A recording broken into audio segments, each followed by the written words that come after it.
lower this background audio a little bit.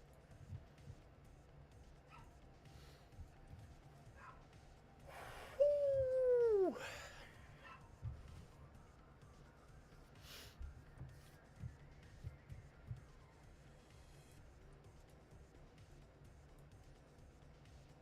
Alrighty. I waited a little bit because I wanted to get some food. Unfortunately, I did not go for anything healthy. What I did get is hot and spicy chickens. I'm just gonna eat one of them right now. But we are here. The fated day, the fated night. Let's just say that sometimes your work doesn't have it. It doesn't have it cut out for you. There's no matter how hard you work, no matter the concessions you make, no matter the sacrifices that you do for the job, they don't care. Got scheduled to close, and now we're back here until 5 in the morning. And then I think I'm scheduled 4 days in a row after that. So 4 days in a row and a demonic turnaround. And I simply decided, who cares? I'm just going to do this. Because thing about me, I am a horrendous waker upper. It's very difficult for me to wake up. Going to sleep is not a problem. It can happen. It will happen, right? What is not given and what is not inherent is waking up. We will not wake up, especially if it's less than 5, maybe 4 hours. I've only done it a handful of times, and even then I've cut very close to missing out on important things. Missing out on very important things. But I've decided to roll the gauntlet, and I will be here until around 4:30, maybe 4, to give myself some prep time. I will go back to work. It's not ideal. It's not pleasant. It fucking sucks. But it's all in the mind. You have to decompress, then compress, then get it out of there. So, what I'm going to do first is I got to type on the notepad. I think what I have on my notepad is a bunch of files that are all just really, really, like, dumb, like, files, like readmes. I think, yeah, I have too many. I don't even know.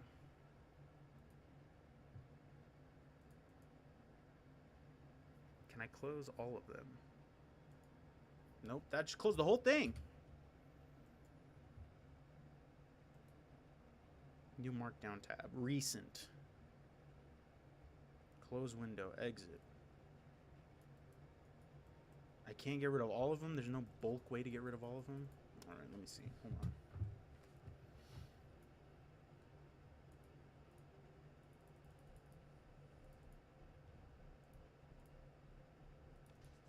Oh god.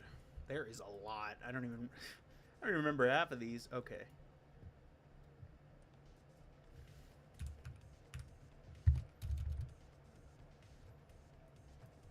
Notepad++. What's that? Let me see.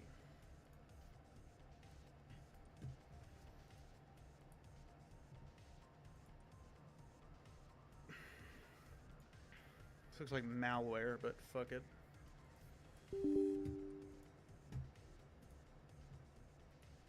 Please select the language. Next. I agree. Sure. Sure. No shortcut.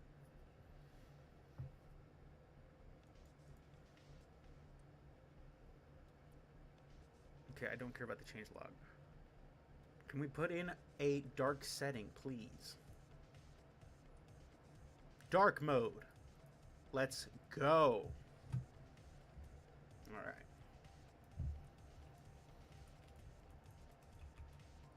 What the heck is Pee-wee ass writing, man? Hold on.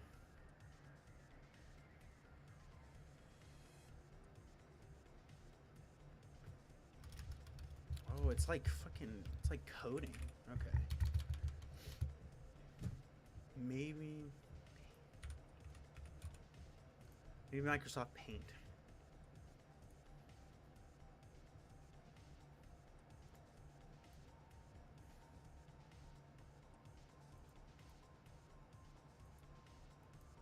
We can put text. We can just write shit, right?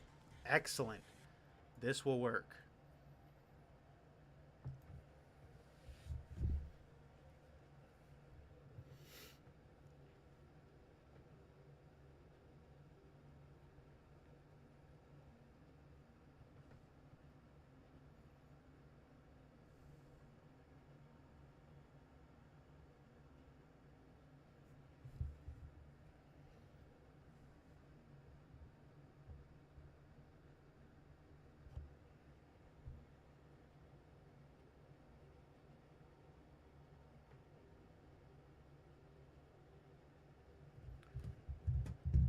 I'm gonna post it on my fucking Instagram story. I did a little poll.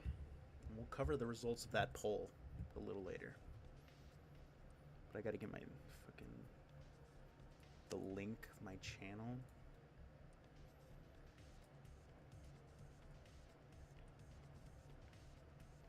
I also gotta change the description of my stream. Hold on. Okay, so audio sounds decent. That's good. But I don't even know what my Twitch link is. Hold on, let me.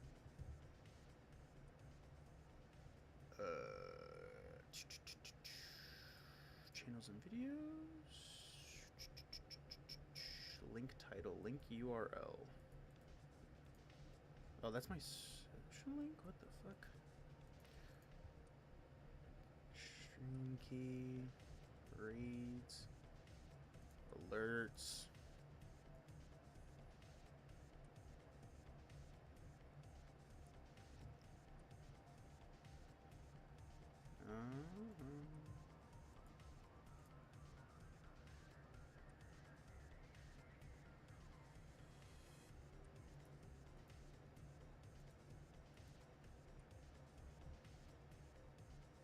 I'm trying to figure out where my link is.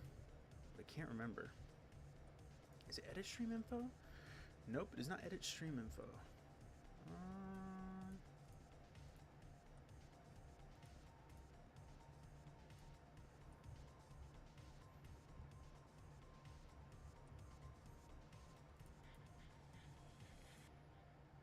Channel?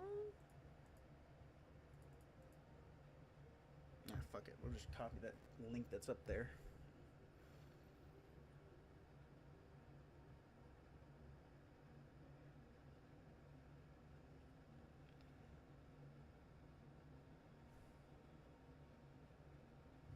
Actually, I don't want to type that shit, actually. I'm trying to conserve my energy. Because I don't want to just go to work and just be a straight up zombie. I want to be like slightly useful for a little bit. Just enough so that there's enough cushion space to be like, okay, you can be useless for the rest of it.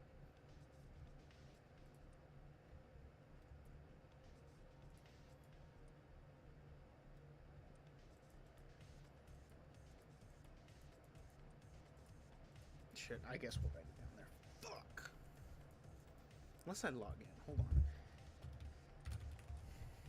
It's fine. It's fine. This is the beginning of the stream. Every streamer has like a fucking yap session. And they just say whatever's been going on.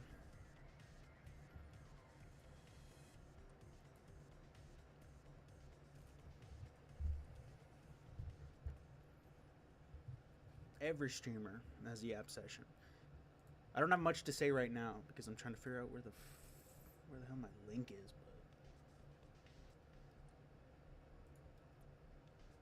But okay, fuck it. We'll just put that whole thing in there.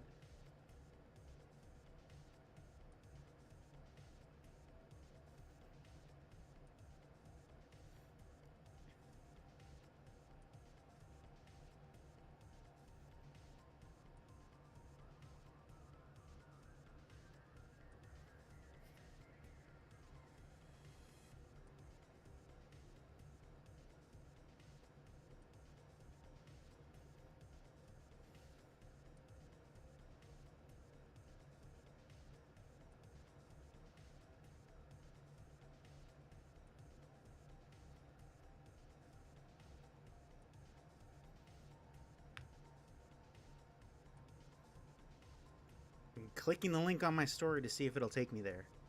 Oh, it took me to my stream. Oh my god, we've done it.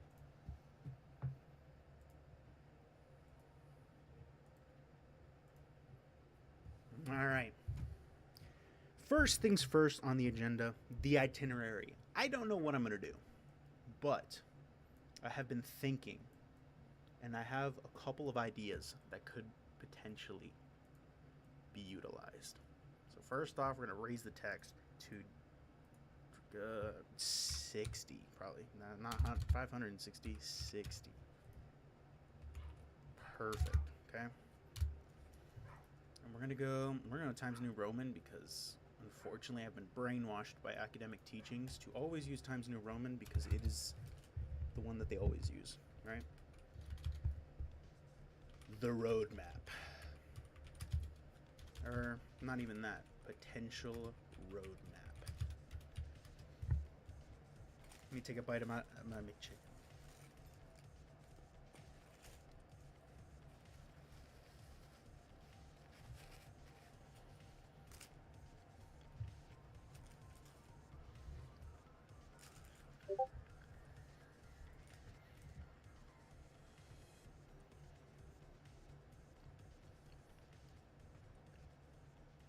My Discord is so loud.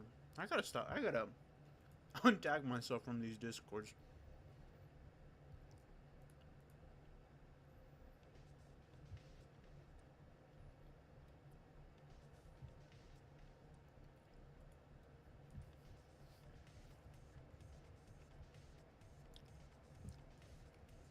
Regardless. Potential road. Oh, shit.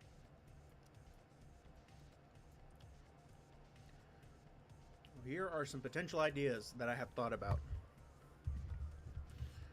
One is a playthrough of a Call of Duty campaign. I'm not going to do veteran because the veteran difficulty of a Call of Duty is actually insane, and it is borderline, like, you have to cheese the game so that you can complete it. On hardened and lower, you can rely on your gun skill, you can rely on positioning to win. In veteran, it is straight up, you are going to get killed because you are not cheesing the game correctly. So that is... it won't be on veteran, but... not veteran. Another one that I thought about is Warzone random queues. But I'm on max sensitivity. This one I thought about. I thought it was pretty funny. I don't know how good my shot will be with max sensitivity, but it was something I thought about. It'd be kind of funny. Another thing is I started playing Helldivers again. Helldivers, but this time with random dude I met last night at 3 a.m. Last night at 3 a.m. I was playing Helldivers, and then I met this random guy at 3 a.m. last night. He sent me a friend request. He said he was later. He was going to be free later this week. I don't know what that meant, but I am down to play Helldivers if that dude is on because he carried me. And Helldivers I'm not good at. Depends on his availability.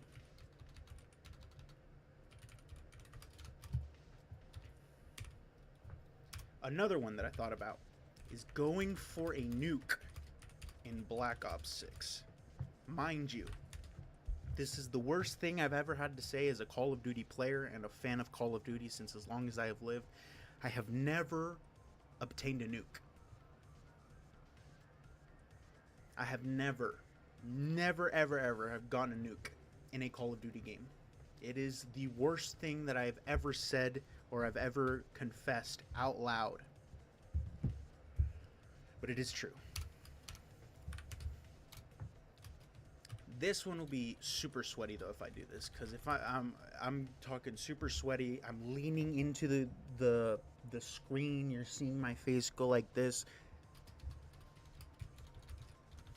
and that one will probably take all of my effort to do, especially with the way that matchmaking works on Black Ops 6 and just like all these new Call of Duties where they put you with people that are at your level. I already have like a decent KD, so they're gonna put me against everybody that has like something to prove in that game. Another thing that I thought about: a Call of Duty Zombies Easter egg. Mind you, I have never done these a day in my life. Oh shit, that was my Discord key.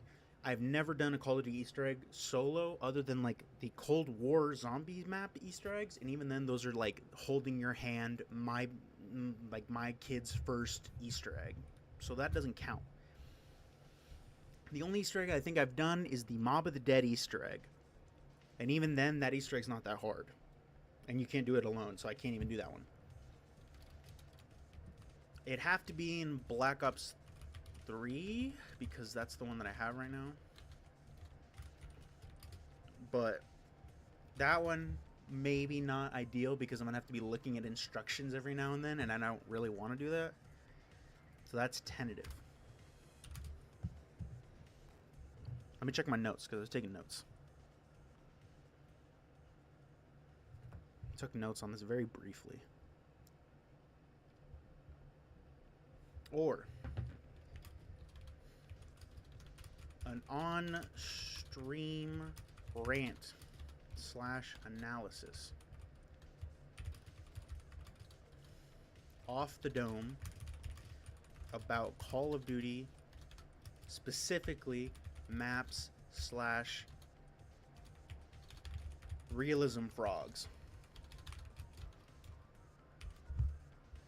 So basically I just shit talk people who I either shit talk the maps of Call of Duty, or I shit talk the people who complain about realism in a Call of Duty game, and how that's the stupidest thing ever.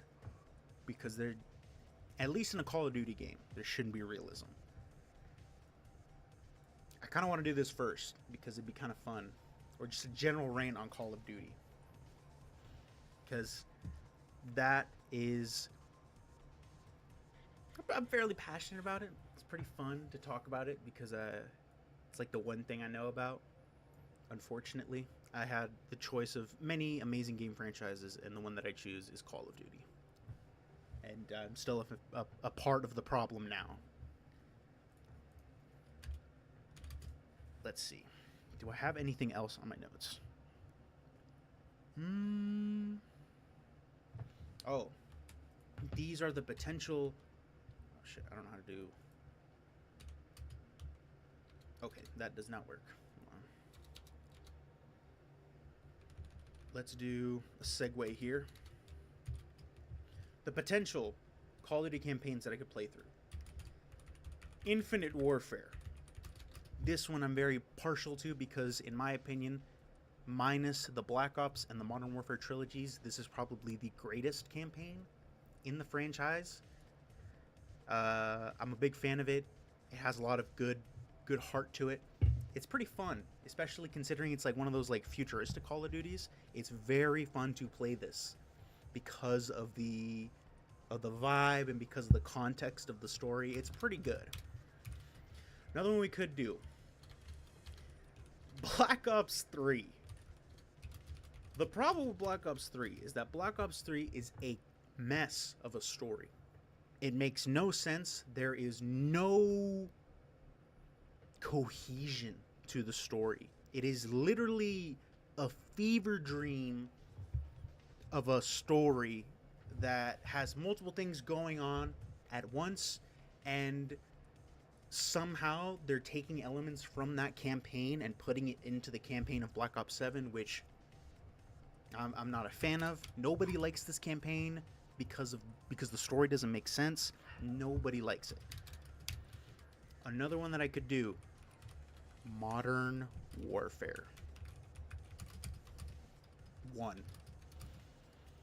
That one, fantastic, classic, revolutionary, every single kind of airy. That's another good one. What other Call of Duty do I have in my at least my computer library? World at War. World at War is fun because it is incredibly violent, and it's the one Call of Duty in the franchise that adds a nice twist on the World War aesthetic.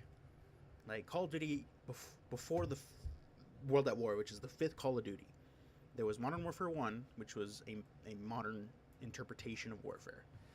And then the first 3 Call of Duties before that were all World War II in some way, shape, or form. And it got pretty tedious. If you played Call of Duty 1, you were going to get a lot of the same in Call of Duty 3. The only difference was the changes in gameplay, right? World at War is a little different because not only is it darker, is it more gritty, is it more intense, it's also just, it takes a unique part of the World War aesthetic that hasn't been seen in the other Call of Duties, which is the Pacific Theater, right? It details the U.S.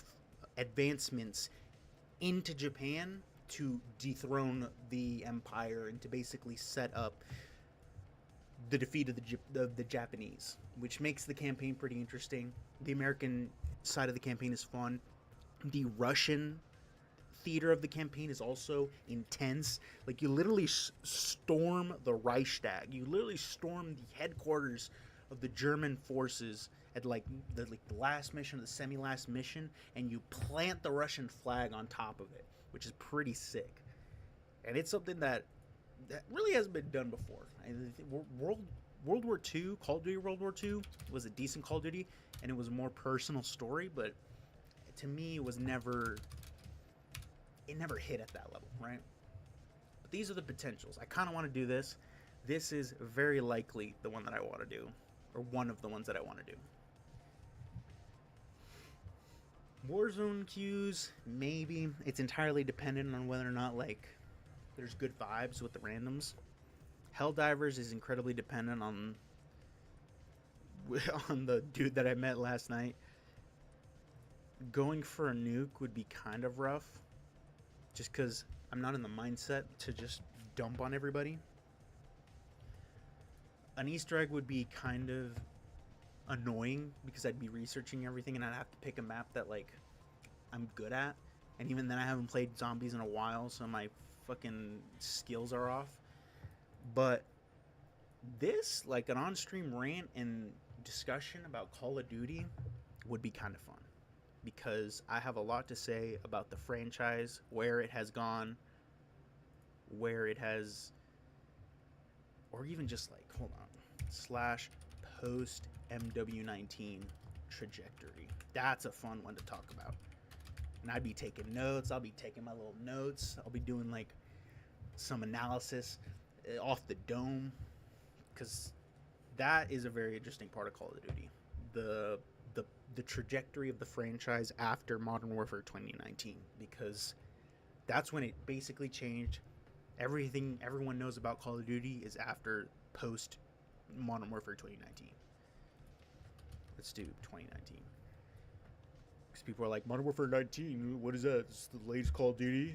Everybody's just gonna make the same fucking insult.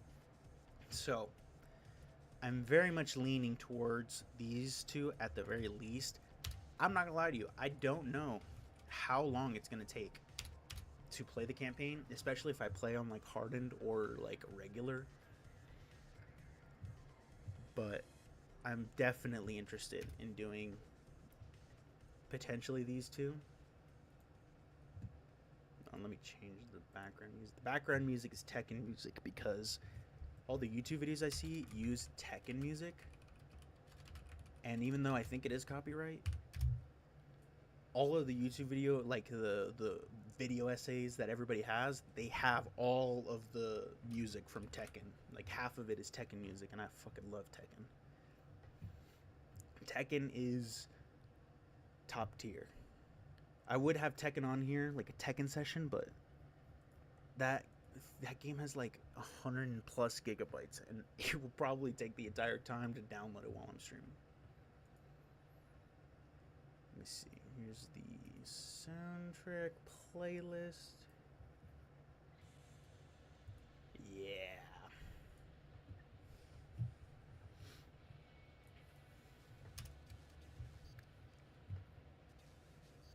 I'm not gonna lie, post Modern Warfare 19 trajectory would probably be what I'd be leaning at. It would just be like me recounting my experiences on every Call of Duty since Modern Warfare 2019, and just talking about how different it is from the Call of Duties I used to play. Because my prime in Call of Duty was, let's see, it was Call of Duty Ghosts is the first Call of Duty I actually was like there for, and I played on release. And then I played Ghosts, Advanced Warfare. I skipped Infinite Warfare because I played Modern Warfare Remastered. I played Black Ops 3. I was there for that. And then I stopped at Call of Duty World War II. Call of Duty World War II was the last Call of Duty I was this Call of Duty I skipped on. So I skipped that one. And then I was completely gone for Black Ops 4. I think I was either playing different games or just didn't play games. So I never played Call of Duty World War II or Black Ops 4. I was never there for those peaks. But then I came back in Modern Warfare 2019, and boy, the game felt so different from what it was before. I might actually do this. This might be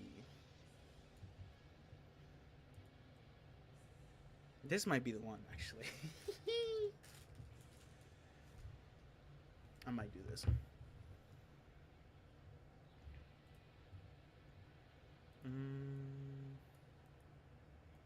We're gonna nix this one, and we're gonna nix the Easter egg. Just because I don't think I have the brain power to actually do that and be effective. So we'll put those on hold. Maybe another time when I get on my like grind shit and really start to play zombies again, because I'm not gonna lie, I'll like blink and I'll get double swept by a zombie, and then I'll just get mad. I'll just throw my fucking controller.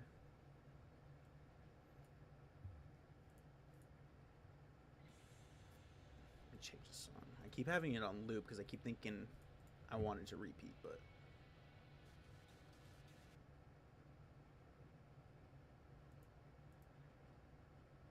the song's name is just Fetus.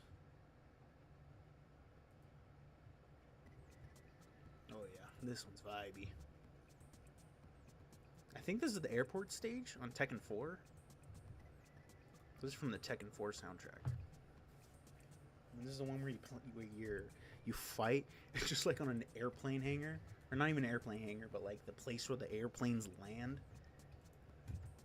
Let me find it. Tekken 4 airport.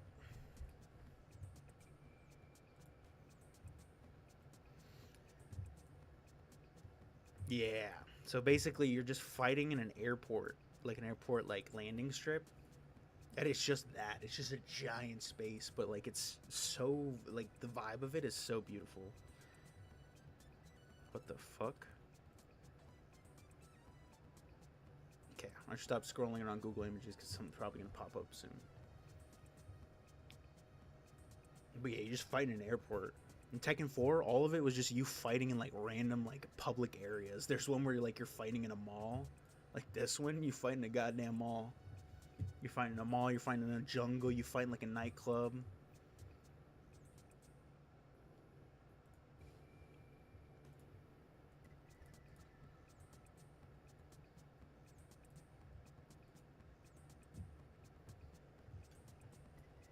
Okay. I might actually do this and then I'll just like maybe I'll clip it and then I'll like put it on YouTube just for like some rage bait, because I think it'd be pretty fun to talk about. I think I'm gonna do that. I think I'm gonna do this. Okay. We gotta get ready to take notes though. So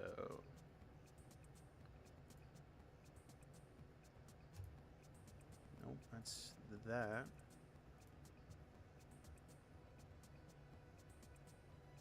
What do I even want to use?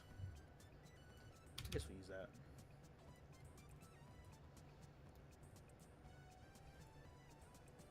Title. Format text to notepad.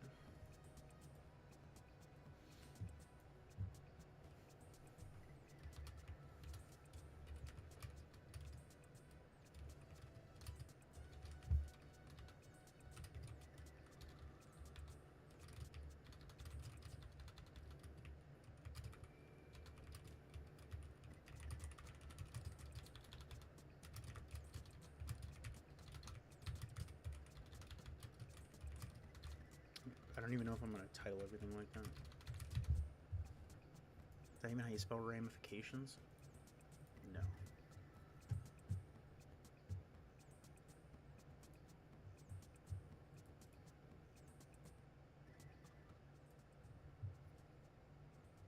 Okay. I'm actually going off the dome here. Okay. Before we do that, I'm gonna eat another bite of my sandwich. It's got too much mayonnaise, so I'm gonna hide the screen.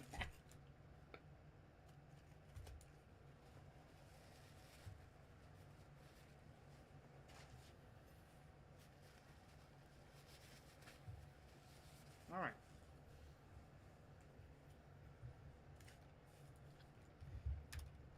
Let me first see if I can.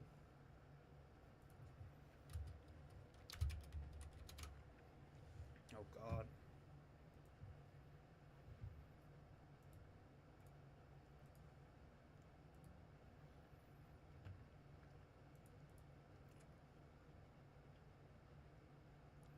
Undo. Page setup.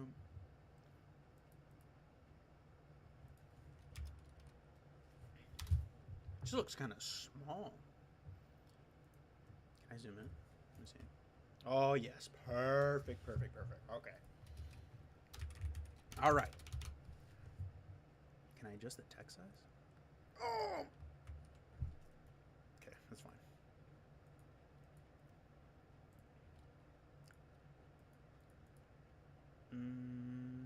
All right.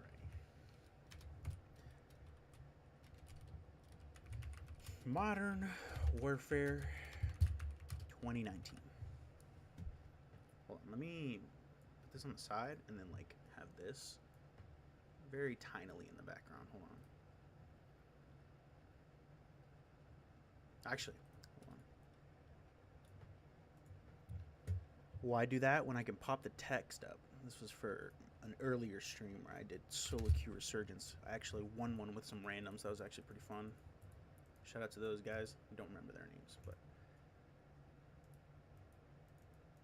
okay.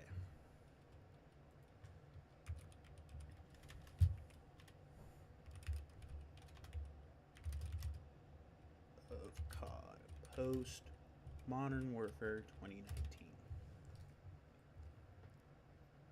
And that's gonna be at the top. Can I hide this? Or no, that's not what I'm looking for. This is what I'm looking for.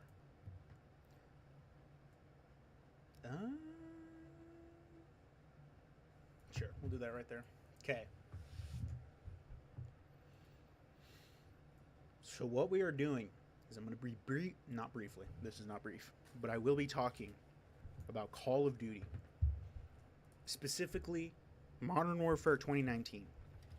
And the ramifications that it had on literally everything, because you can create a link chain that connects everything in Call of Duty, even from Black Ops 6 into Modern Warfare 2019 because of this game. Okay?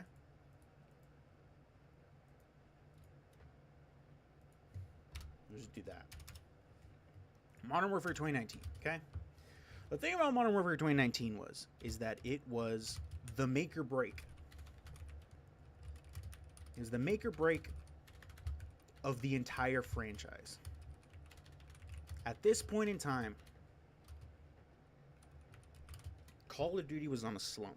Call of Duty had just released Black Ops 4. And Black Ops 4 was a decent Call of Duty. It was a cool Call of Duty. It was like, it was fun, and it was like, you know, it was okay. But one thing was for sure is that nobody was a fan of the futuristic components of Black Ops 4. And that is a conversation that has been had all the way since 2013 with the release of Advanced Warfare, which was the first Call of Duty to truly delve us into the future of Call of Duty and really annoyed a lot of people. At this point, though, Black Ops 4 was basically like towing the line. Fans were so tired of seeing futuristic Call of Duties, and they wanted a return to form. They wanted something that went back to the basics of Call of Duty. So, Infinity Ward, which, by the way, this was an Infinity Ward game. It's not the Infinity Ward that you or I know, where they made the first 3 Call of Duties. This is a completely different group of people, as a lot of the developers had strayed away from that title of the company and have moved on into their own endeavors. But this is a new group of people. And also, this was the reset of the 3-year dev cycle, kind of. So Call of Duty, since Modern Warfare, the original one in 2009, there has been a 3-year developer cycle, kind of, with it always going to Infinity Ward, Treyarch, and Sledgehammer Games. Okay, these are the three developers that get a hold of it, that get a hold of the titles. So Modern Warfare 2019 was Infinity Ward's. After that was Black Ops Cold War, which was from Treyarch, and then after that it was Sledgehammer Games with Call of Duty Vanguard. Then it was Infinity Ward with Modern Warfare 2 2022. And then there was a little bump in the road. I guess Treyarch didn't have their Call of Duty ready, so they had Sledgehammer come in and release Modern Warfare 3 2023, I think is when the game released, because Treyarch wasn't ready. They didn't have their game ready, and that game was Black Ops 6 / Black Ops 7, but that's a different story. And this was a new group of cats over at Infinity Ward, and they heard the cries of realism needing to return. People were desperate for a realistic Call of Duty. So what this Call of Duty prioritized is realism over gameplay, kind of. There were a lot of changes to Call of Duty that indicated a new era. The first of which is Tac Sprint. So Tac Sprint is basically, so there's a regular sprint where if you're in Call of Duty, you're holding your gun. Let's say, hold on. Let's say this massage gun is my gun. It's not a gun. But in Call of Duty, you're holding your gun and you run. This regular run like this, that's just regular sprint. But Tac Sprint is a different kind of sprint, where your soldier's basically just super sprinting, and he puts his gun up and he's like hightailing it. That is Tac Sprint. It was meant to incentivize repositioning, basically getting to point A to point B without a prioritization of your gun being active. Because that was a big thing in earlier Call of Duties is the quick draw time of your gun, the ADS time, and tact sprint was like the all or nothing point of it. You either ran tact sprint, or you either did tact sprint to get to a position really quick, or you regular sprinted, because Modern Warfare 2019 gave you the option. You could go like this, regular sprint, or you could go like this, which is the tact sprint. However, the problem with tact sprint is that if you use tact sprint, it makes you a lot faster than the regular sprint speed. And so Call of Duty players, with their mindset in the game, they want to play the fastest game they can play. So tact sprint was the main way to go for a lot of people. And basically everyone would use tact sprint. No one would use regular sprint. And it was this attempt to try and create this like realism, this sort of like high risk, high reward like movement that caused a lot of people to be angry. On top of that, tact sprint killed your controller. So we've got our controller here. I'll take my control freak off. You've got your controller, right? The most sensitive spot of a controller is the analog sticks. The analog sticks are so sensitive on a controller. And in a Call of Duty game, everyone is sprinting with L3. L3 doesn't matter L3 on your Xbox controller, doesn't matter L3 on your PlayStation controller. Everybody is playing with that. So everybody's clicking. You're clicking your L3 controller, right? The problem is you couldn't choose if you wanted to only tact. Well, you could, but if you made a choice to tact sprint, you had to tap your controller's L3 twice.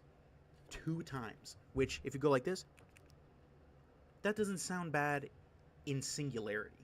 But when you go tact sprint, ADS, shoot, and then you got to reposition, and then you're trying to move to another position, you tact sprint again, and then you got to keep tapping. And people would spam that because the tact sprint was pretty strong. It gave you a lot of speed. Even like people just made the concession that they were going to sacrifice their quick draw time or their ADS time to have the tact sprint because it was so fast. So having that on your controller made it very annoying to deal with, and it was really bad. So that in and of itself was a design decision that just practically was kind of annoying because this kills your controller. Constantly tapping L3 and R3 on your controller is really bad for the controller unless you have like a controller that has like Hall effect joysticks, which basically like don't have stick drift. But any other person, like any person that probably doesn't have enough money for like a DualSense Edge like this one where it's got like exchangeable joysticks, they're going to be playing with the regular controller. I have one. They're going to be playing with a regular controller that they get for $60. And not everybody's in the market to try and have a game or a controller that they're just going to use for one specific game, right? Like this one I use for like mainly Call of Duty because it has like the paddle buttons, right? And this one is like my other controller for other games that don't necessarily require it. But a regular player who doesn't know much about the game is just going to use a regular controller. And so constantly doing this is so bad for the controller, and it just basically kills it, and it's super bad. So practically it wasn't that good. And secondarily, like all the Call of Duty players prioritized this mechanic because of the speed that it offered. So nobody was using the regular sprint because it was too slow. It had been outdated. So you have a mechanic in the game that's been there for the entirety of Call of Duty, and now it's useless because there's another form of it that is incredibly fast. And also like subconsciously every Call of Duty player has just said, I just want it to be fast. So everybody has like the given notion that like they're sacrificing ADS time for fast sprint. But that was one of it. I don't know what the justification for adding this type of sprint was. I think if they were going to add tact sprint, they should have just eliminated the regular sprint and just only had tact sprint. So you press your controller once, L3, then you instantly tack sprint, which they do now in Black Ops 6. In Black Ops 6, they did that. There's a feature where it's called single tap run, where you can move forward with your analog stick and you can click it once and it will go to tack sprint automatically instead of having to do like double tap. Mind you, that was not available in a lot of the other Call of Duties. In the Call of Duties beforehand, basically, I think up until Modern Warfare 2022. So Vanguard had it. Cold War was a different story, which we'll talk about when we get there. But Modern Warfare 2019 had it as well. However, there was a mechanic in the game that changed everything. And that was slide canceling. So slide canceling is basically a bread and butter Call of Duty thing. You come out the womb born now, you know how to slide cancel. Every game has a slide cancel, even Battlefield has it now. Battlefield 6 has slide canceling. The main distinction though is that in Modern Warfare 2019, if you hit a successful slide cancel, your tack sprint resets. So you had like three seconds where your guy was just going straight up. You hit a slide cancel, which was a button combo. The button combo is basically you double click your L3 button, that starts tack sprint. Then you hit your circle button, and that allows you to slide. But before the slide ends, you press circle, or you slide with circle, and then before the slide ends, you press X. And that cancels the slide because it stands your soldier up, and they get back up on their feet. In Modern Warfare 2019, pro players realized that you could do that slide cancel and reset your tack sprint, which means that you had basically unlimited tack sprint. It was meant to be a get out of jail card. Use your tack sprint to get out of a gunfight if you were really, really hurt and go really, really fast. But now you hit a slide cancel, boom, boom, hit a button combo, you escape. You escape and you get rid of that gameplay loop of having to wait for your tack sprint to reset. Now, in Modern Warfare 2019, this was the only game that had that. Every other Call of Duty game still had slide canceling, but this was the only one that actually gave you basically infinite tack sprint, which was kind of crazy. And so that's why every streamer you see, every player you see, even though slide canceling is a shell of itself in terms of the gameplay mechanic that it was in this game, people will still slide cancel because in Modern Warfare 2019, for a whole year, this was never patched, Call of Duty players could have infinite tack sprint. And they were moving around the map, especially if you go back and look at like old gameplay of streamers playing on like Warzone and shit. People were fucking cruising through that shit because of the infinite tack sprint that it gave you. So that was a ramification of it. It was an unnecessary mechanic that added realism, but also like made the game unrealistic by giving you infinite tack sprint, which was a problem. Another thing that this game has is that was pretty controversial for a lot of Call of Duty fans is the gunsmith.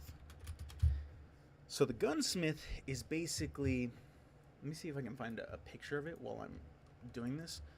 So basically the gunsmith was a different innovation to customizing your weapons. So for those who have played Call of Duty before, any Call of Duty before Modern Warfare 2019, you know that there's the bread and butter basic attachments. There's like quick draw, grip, stock. All of these had very basic, simplistic names that gave you a very simple buff to your gun. Quick draw gave you increased ADS speed, which meant you aimed quicker.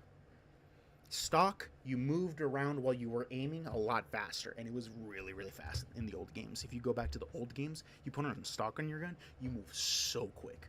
And then there's like stuff like grip. It reduces the recoil, which everybody had on in the console days, because consoles, nobody was really like that until nowadays, where everybody can shoot like no problem. And there was other perks there too. There was a silencer.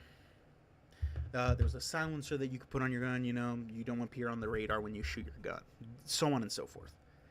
Gunsmith was different because it added so many attachments to the games that made the game pretty, I mean, in terms of like gun customization, pretty versatile. So here's an example.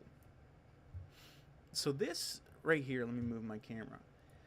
This, I don't know how to open it in full. Open image in new tab. Oh, perfect. So this is the Gunsmith. This is what the Gunsmith looked like in Modern Warfare 2019. I'm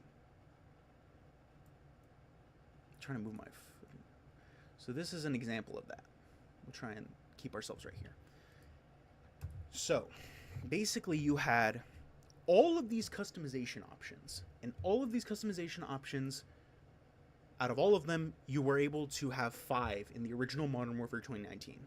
So you were able to have 5 attachments off rip, which in any other Call of Duty would be overpowered as hell, because everyone knows you either got 1 or 2, maybe 3 if you play Black Ops 2 and did primary gunfighter, but even then, because of the pick 10 system, you were restricted in your perk selection, equipment selection, because you had to put like 2 extra points on your gun. But regardless, the Gunsmith completely changes that by giving you 5 different options and also a bunch of different attachments. There's like 5 in every category. Like the muzzle, there was like the compensator, the flash hider, the monolithic suppressor, and then a couple other ones. The barrels, there was a barrel that made your gun like ADS faster, but like reduced its range and increased its recoil. Like that type of thing is what the Gunsmith had. So like this is like an early like beta one, but they had like 6 options for a muzzle. And the problem with that is that it unnecessarily complicates the gun cohesion of Call of Duty, because a lot of that is very simplistic in the game, because in the older games, you just had some pretty concrete impacts. You had, like, oh, you could, aim quicker. You could do that. In this game, there were so many options, and many of them were useless. Like, the flash hider in the muzzle compartment was useless, right? You either had a compensator to reduce your recoil, or you had a suppressor so you wouldn't show up on the radar. That was the only 2 viable options, right? No one's using a flash hider unless you're a person who started playing Modern Warfare 2019 and you just like how the guns look, which is another thing. This was pretty successful with a lot of casual players because it just made guns look cool. And I'm not gonna lie, it looked really cool. I remember watching videos when this Call of Duty came out, people just making the most insane gun builds, and it actually like was really fun to watch. Because it was like people who knew about guns that would be like, this is the gun that I have in real life, and I'm going to use it in Call of Duty, and I'm going to drop 20 kills on it. And it was really cool. But the problem is its purpose. There wasn't a lot of purpose with a lot of these guns having these different attachment options. Like, for an assault rifle, you're not going to choose the barrel that decreases the range and decreases the bullet velocity. Basically, things that make an assault rifle an assault rifle. You're not going to restrict those options. Instead, you're going to pick the stuff that enhances it. And so the things that were getting chosen for assault rifles, or even like submachine guns at that, are the ones that increase the range of the gun and that make it deadlier at longer ranges, because it was already good at like medium range. It didn't make sense to choose the ones that gave you like faster ADS speed when it wasn't necessary. And then there's like a shit ton of sights. There were so many optics in this game that it was just insane. There was like 2 to 3 different regular red dot sights, all of that stuff. Like, if you look at this one that we've got here, first off, let me just say this. So this guy's the caption of this: my Sig Sauer MCX in Call of Duty Modern Warfare 2019 Gunsmith from r/airsoft, which of course was like, that sounds really fucking cool. Like, if you're just like a regular player, like, this is cool. Like, this is literally just like, oh shit, hold on. Is this a picture of an actual airsoft? Never mind. I don't. That's actually kind of cool though. But what was I looking at? Gunsmith optics. These were all the optics in Modern Warfare 2019. If you look at this, if you look at it, look, you have like three different like red dots. Then you have three different ACOGs. Then you have the hybrid sights. You have the thermal sights. You've got another set of red dots. You've got holographic sights. You've got all of this. This is insane. And a lot of these had different properties. Some of these would show a glint on your person when you aimed them. These would add visual recoil because they're big fucking sights, and it was just insane. Like, you could take one from each category and just put it on there, but the idea was to give players more choice. The problem is that it's basically like the Telltale Games problem, where it's the illusion of choice. The problem is that you have so many of these options. At the end of the day, though, you're just going to choose the ones that the best out of any one of them. I'm not even saying like there's one specific build that everyone used, but everyone's going to pick one specific red dot, one specific ACOG, one specific thermal sight, hybrid sight, whatever, because it is better. And that's that. There were ones that were better. The default red dot sight that a lot of people use was like the Cronin Mini, I think is what it was called, the Cronin Mini red dot sight, because it was like small, compact. No one else used like the square one or like the giant monocle one. It was just that. And on top of that, that makes the hypothetical amount of gun builds you can make insane. I bet I could look this up right now. How many possible gun combos? MW 2019.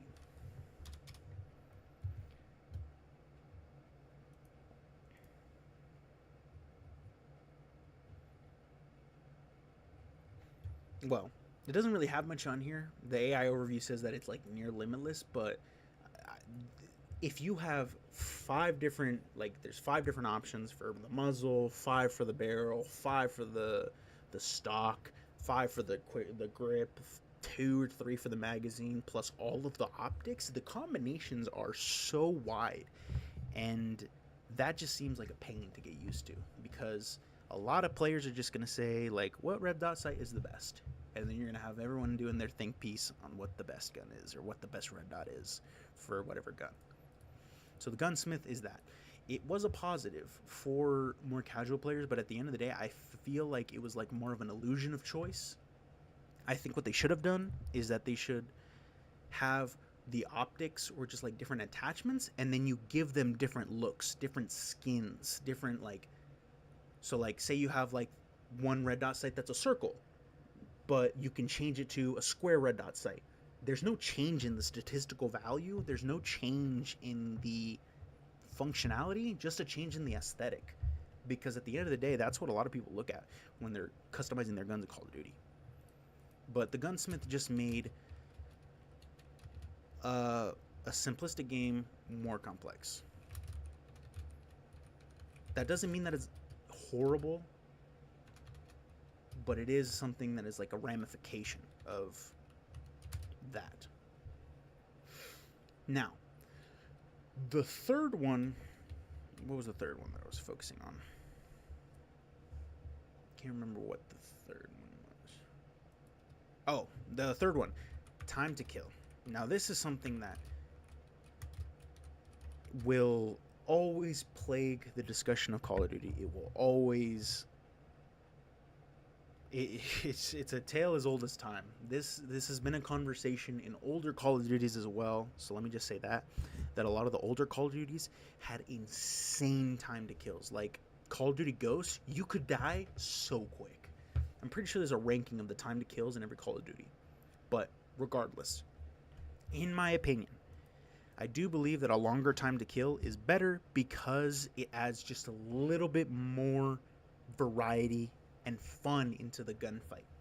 Because if we're just rewarding whoever aims first, then sure, it makes sense, right? It makes sense if you aim first, like obviously you win. But there's also like the differences such as like movement, or like maybe you just finesse a little better, maybe you're able to position yourself better, and maybe you get shot at earlier, but you could reposition, get a good place, and then you use that power spot to take down an opponent, right? The time to kill in Modern Warfare 2019 was absurdly fast. Let me take a look. Now, I don't want to... Maybe I'll fact check myself in the middle of this video, and maybe that... But this game had an insane time to kill.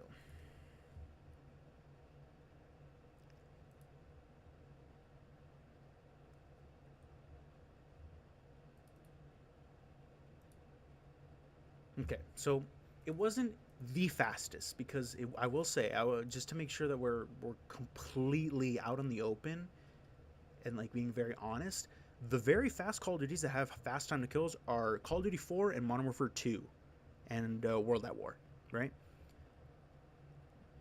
So a lot of the older Call of Duties have that, but there is something that is important.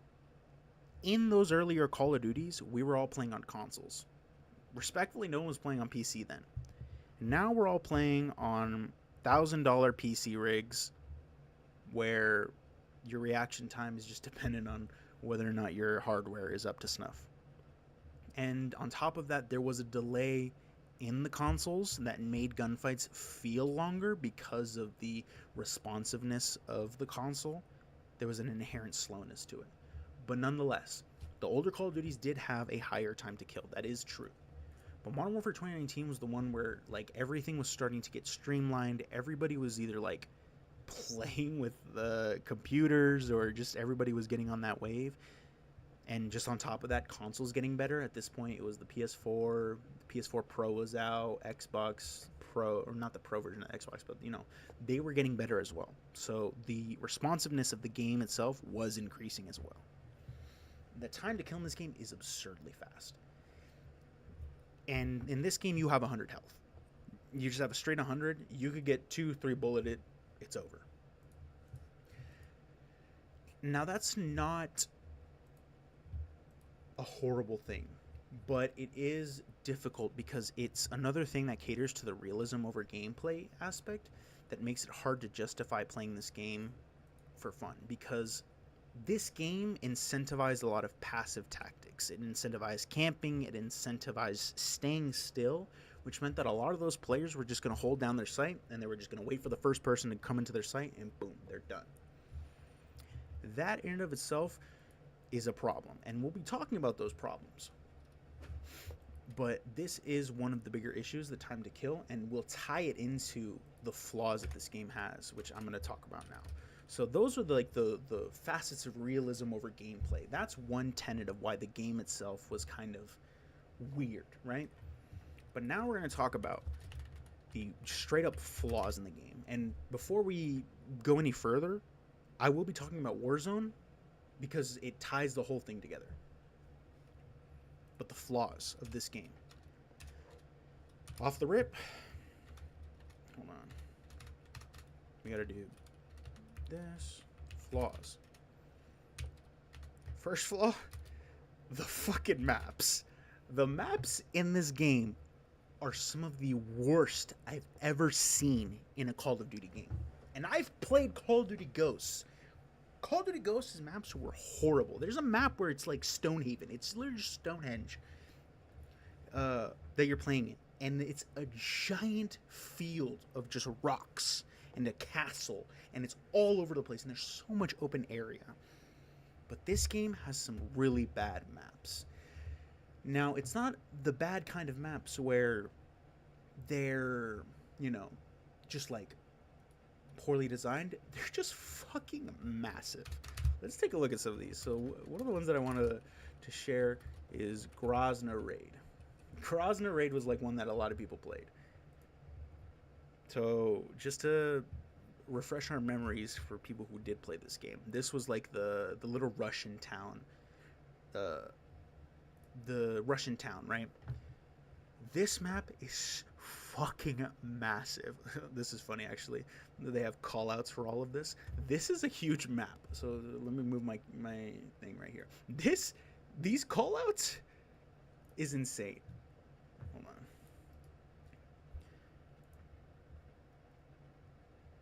This is a good little overview of it. This is an entire overview of the map, and this doesn't do it justice because, my God, this entire... Hold on, let me recenter the stream pov,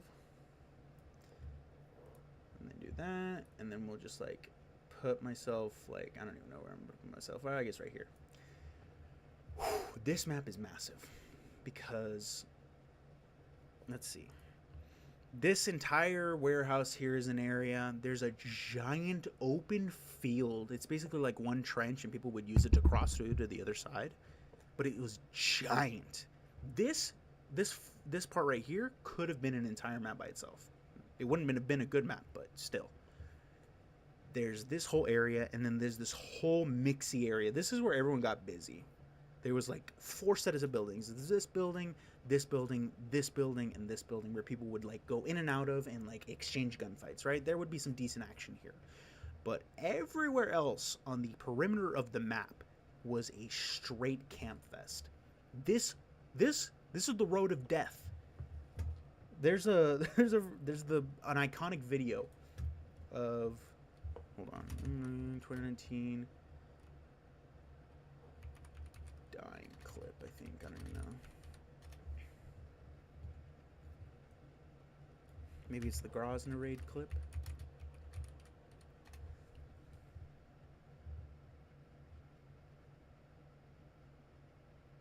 Oh yeah, how it feels to cross a street in Modern Warfare. Look at this joint.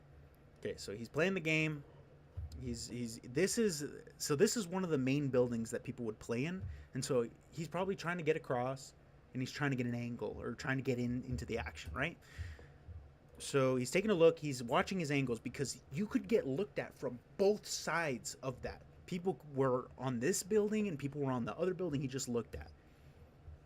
He's trying to check his corners. He's got everything. He finally crosses and he gets killed off rip because of the open area.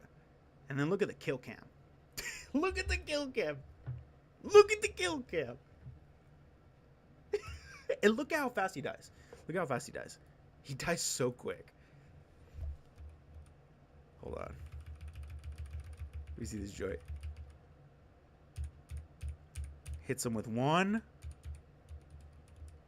2, and then 3. 3 bullets. All like the leg to the body, and he dies.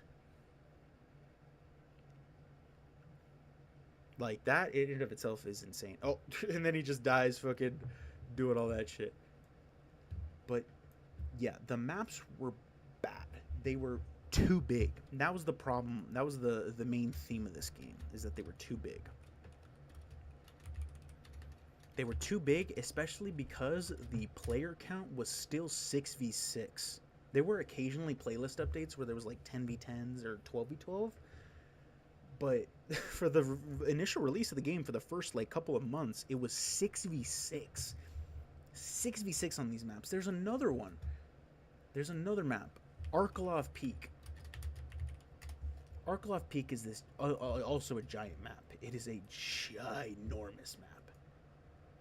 But it's the one where it's like the mountain top area. It's like on a mountain, like little village. But this is Arkalov Peak. We will open image in a new tab. This is Arkalov Peak. Now it looks small from this perspective, but I promise you it is so big. Pause.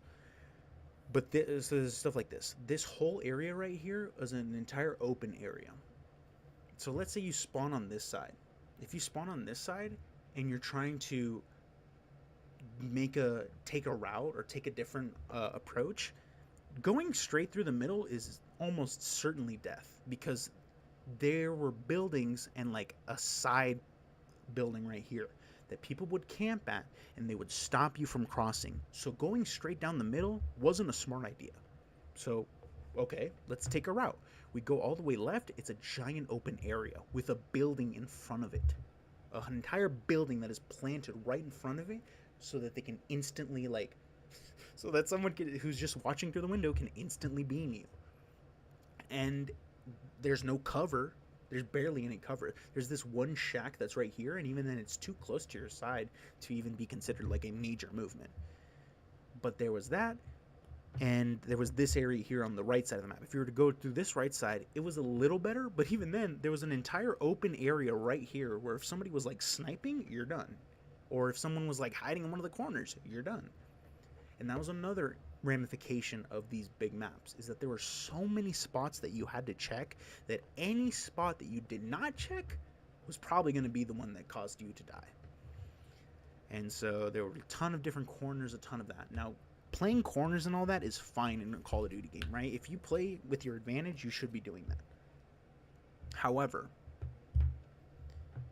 it's when there's a bunch of corners and a bunch of different things that are happening that make it very difficult. That make it very difficult to be tactical. Like, even the most tactical Call of Duty player is going to get annoyed having to check 4 corners before they can even hit 2 steps from their tac sprint. And so there's so many points where you could just hit a route and there will be someone sitting in the corner, or there will be just so much open space that it's a matter of if you get lucky and check the right corner. It is really, really bad. What's another map? Oh, Ramaza. Hold on. Oh my god.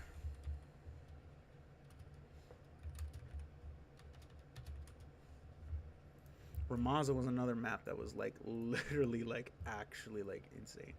So this is Ramaza. This is the top view, which, whoop, oh shit. I can't believe I saved them images. Which will open in a new tab, and then is this the okay? And this is what the map looks like. This is what the map looks like from the. I guess we'll wait for that one to load. This is what the map looks like, right? So there's a lot here. This is what the map looks like. It's half finished, but you get the gist. It looks small from the perspective of the overhead map, sure, right? It looks kind of small, right? You just go here. You know, there's the middle area. There's like the right area, and this is like the left area, right? But then we look at the actual map.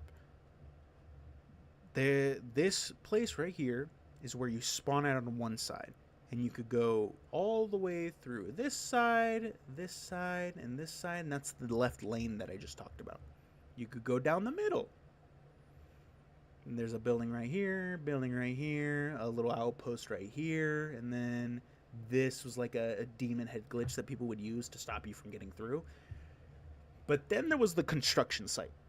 This whole area right here is insane. It's literally like you could take like this part of the map and it'd be its own, like it could be its own map. There was an entire like construction site with like 2 or 3 levels. I think it was 3 levels. There's like a super top level, and then there was like the stuff where like the scaffoldings were, or like the different stuff that a construction building has. It was insane. So just put yourself in this position. You spawn in here. You just want to go get into the action. You like playing the like high spots, right? So the construction spot is the best spot for you. So you're going to go all the way here. You're going to choose either to go straight through mid, which, by the way, this is a building in and of itself with 2 stories. This in and of itself is another section that has 2 stories, which means that there are a bunch of corners, a bunch of angles that people can peek you through. And then you go, eventually, finally, let's say you get lucky, you don't run into anybody, you go into this building. But you had to go all the way from this spawn, which means that your teammates are spawning here, and everyone else is holding, the enemy team is holding their spot here. And they're all just going to be playing a corner, and you have to figure out which corner out of the 3-story building they're at, just so you can even get into position to shoot at everybody else on this side that's on that team, if they're even there. So that is like the flaw. There's just so much that it just is. There's too many decisions you have to make, and those decisions just make it frustrating for a player that wants to play a little bit more active to deal with that. And this is not to say that it's like a problem with the players. I think at the end of the day, you can't really make fun of players or like insult players for the play style that they choose, because at the end of the day it's just like how you choose to play the game, right? But what you can do is you can criticize the game for not allowing a variety of play styles to succeed. So like let's take for example like one of the greatest maps in Call of Duty, Raid from Black Ops 2. This is one of the greatest maps ever from a competitive standpoint, from a just fun standpoint. This map was fun. Now this map looks like it has a lot of stuff going on, but it's very simple because this scale, it looks big here, but I promise you it's very maneuverable when you are in person on the map. So here's your first spawn point. This is where Team A spawns, and this is where Team B spawns, and it's literally just 3 straight lanes. Straight lane down the middle. This is the garden area where you have all that, and then this is like the connector area, and the same happens here. They have a building and then their connector area, and then they get access to the middle. Same with here. They have on the right side where there's that giant circle thing, there's a whole playground right there where you can play cover and you can do all of that. Team B has a spawn right here, or has a spot right here that they can use to go through and get people on the cross, but so does Team A. And a lot of the gunfights that you'll see is like happening from here to here to get advantage and to get your people across, depending on where you want to go, right? And then there's this entire left side.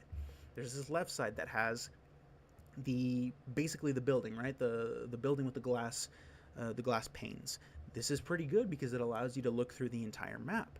But what's also good about the other side of the map is that they have access to the basketball court. They have access to this spot, and they can look through and see who's coming through that window. But also, if they need to move forward, they can move forward into the little tiki hut and get some cover, and they're able to shoot up at the guys on the glass pane, and they're able to catch them off guard if they can. And they both had access to the connector to go to mid, and so does this one. It's very, very streamlined when you look at it, versus when you look at something like this, or even just like the image of this.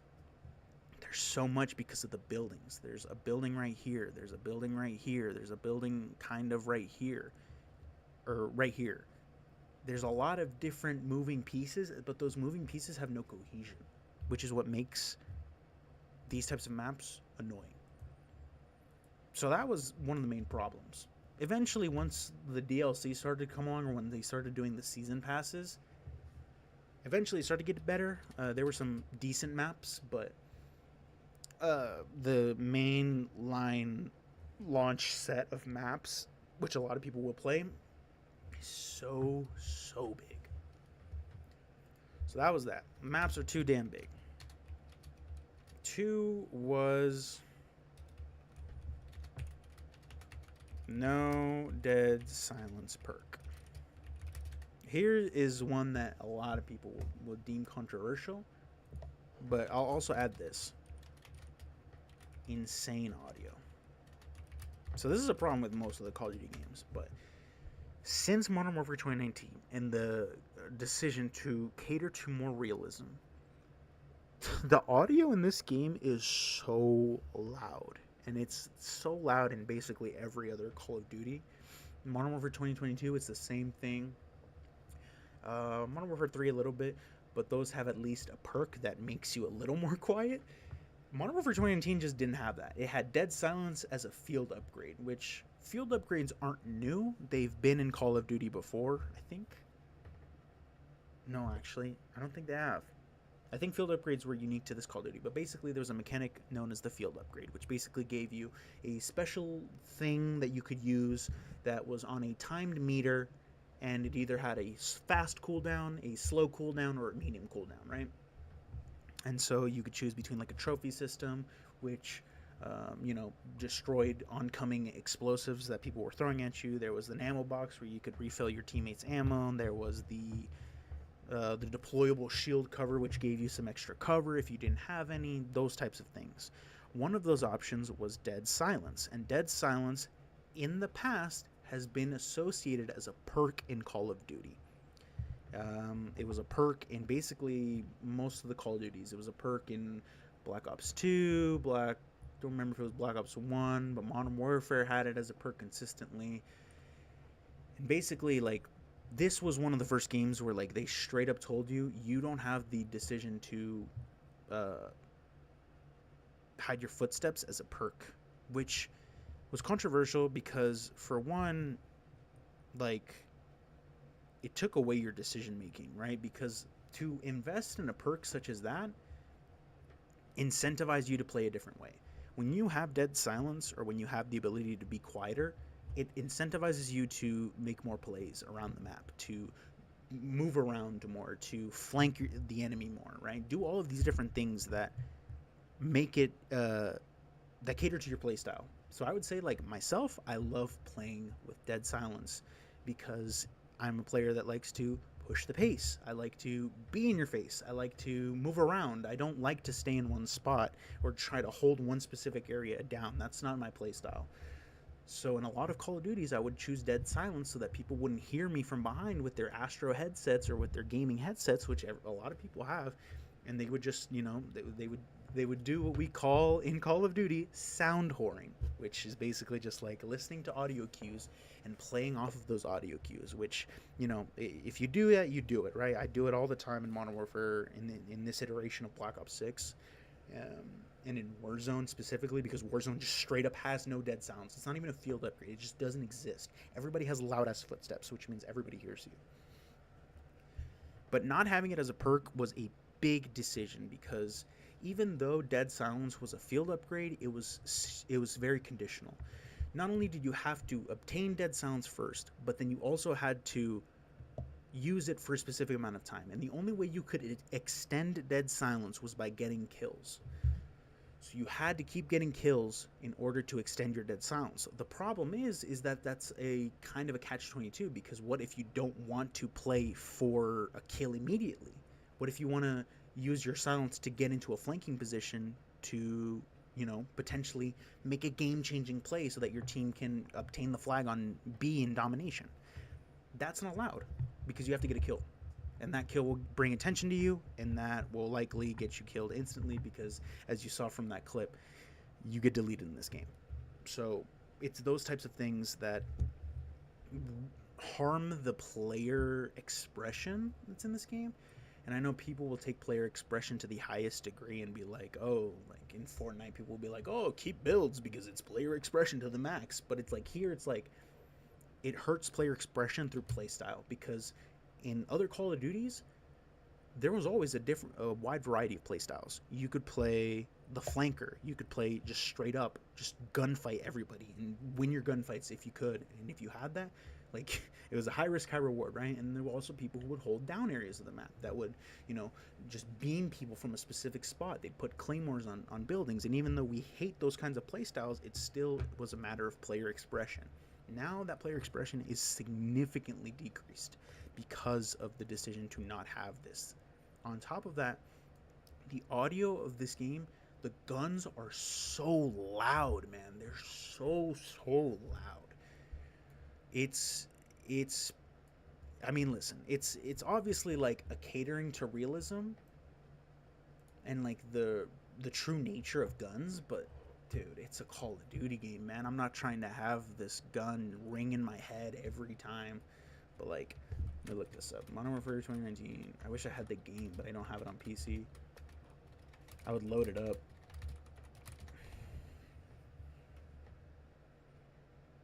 So these are all the, okay, so this is a cool showcase video that has the gun sounds.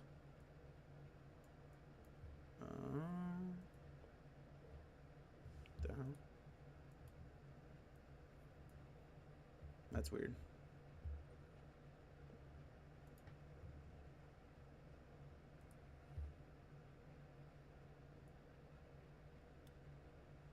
Okay.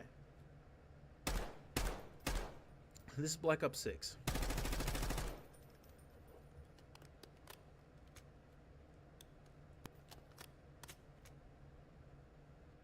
This is Modern Warfare 2019.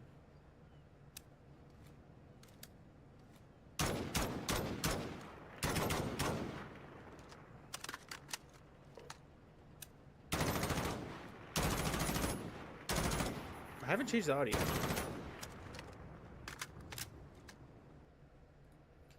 So that was an example.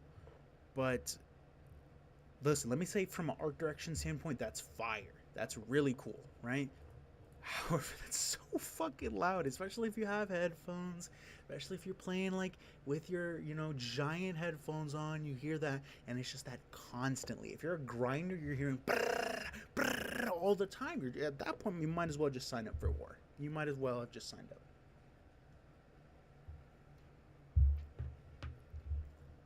That is very difficult. It's very annoying.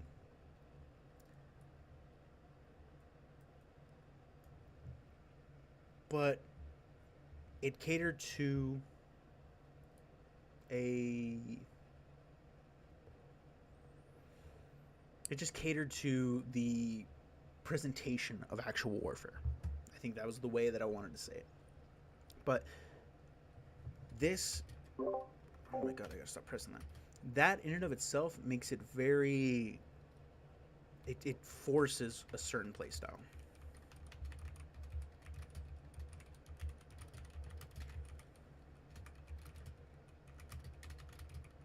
Because no matter how fast you play, no matter how good you are at this game, because you're restricted in the amount of time you can use Dead Silence, you will always have a harder time getting kills because the game doesn't necessarily want you to continuously get kills, because they want people to be loud. Like, they want you to be seen so that everyone can get an engagement. Okay, now we're going to talk about probably the biggest one. This is the most controversial one. And while my opinion on this is a little more complex than meets the eye, but this is something that many Call of Duty players have cited as a issue with the game. And that is skill-based matchmaking. Skill-based matchmaking is without a doubt the most controversial entry into the Call of Duty franchise. Now, let me just say this. Skill-based matchmaking has appeared in other Call of Duties. That is a fact. It has appeared in other Call of Duties. However, since Modern Warfare 2019, the matchmaking has been way more intense. Like, you notice it a whole lot more, and it has become a very big conversation piece for a lot of people. Now, before I give my opinion and just dive into it, it's important to understand the two schools of thought behind it. So there is the school of thought of the player that plays Call of Duty as probably every day, but probably plays for only like 1 or 2 hours, right?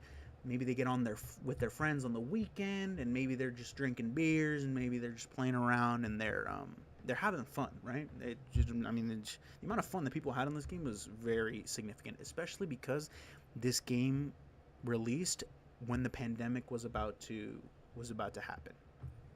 But from that group of people, the more casual player, they will defend skill-based matchmaking because it allows them to have fun, because they are playing people at their level. Likely people who have similar statistical values, maybe not the best, but also people who are also just trying to play for fun. Maybe there's a little bit of competition going, obviously, because you're trying to win in a Call of Duty game. There's some competition there, but it's not to the degree that you see on the other school of thought. And the other school of thought are the Call of Duty grinders. These are people who will switch their gun, fucking move around and then tack, sprint, slide, do that type of thing. Those players that are really good, that have a pretty good kill-death ratio, they will always get paired up with the same type of people, which are the same type of like high skill, very active, very in-your-face type of players. The problem is that a lot of people will say that on that school of thought, the more intensive players, their problem is that they're always facing good people. They're always facing like the high level of like the highest skill that is available, instead of having random lobbies. In other Call of Duties, you would get lobbies where you would be matched up with people of your skill level, but it was a lot less frequent. It was much more random and much more based on connection first rather than skill. That was another thing, is that Call of Duties back in the day would prioritize the quality of your connection, and they would pair you with people who have a similar connection to you so that you could all play in the same area. So like people in like the West Coast would get matched up with West Coast people because they're all looking for a game and they're all, close by. So there's that. And so with skill-based matchmaking, there's also a lot more volatility with the skill-based matchmaking if you're a more intense player, because this is just an objective point, there are less skilled players that are insane demons in comparison to the casual player that is buying a Call of Duty game for fun, right? There's the people that play to be the best or to be really good or just to try is significantly less, which means that you're going to be having variances in connection because they're not all congregated in the same place. You're going to have some people from the East Coast, some people from the West Coast, some people from the central part of the United States, and that in and of itself causes connection issues because, someone's playing on an uneven connection a lot more often. So that was another downside to that, was the inconsistency in ping and like lag in comparison to how it is at the lower level. And if you've seen videos, let me see if I can find a video.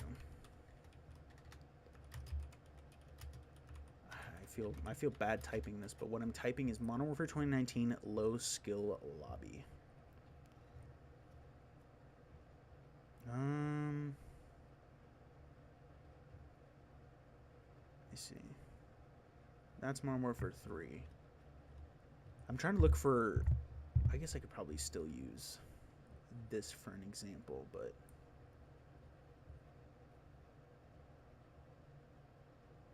okay. So let me see what this looks like.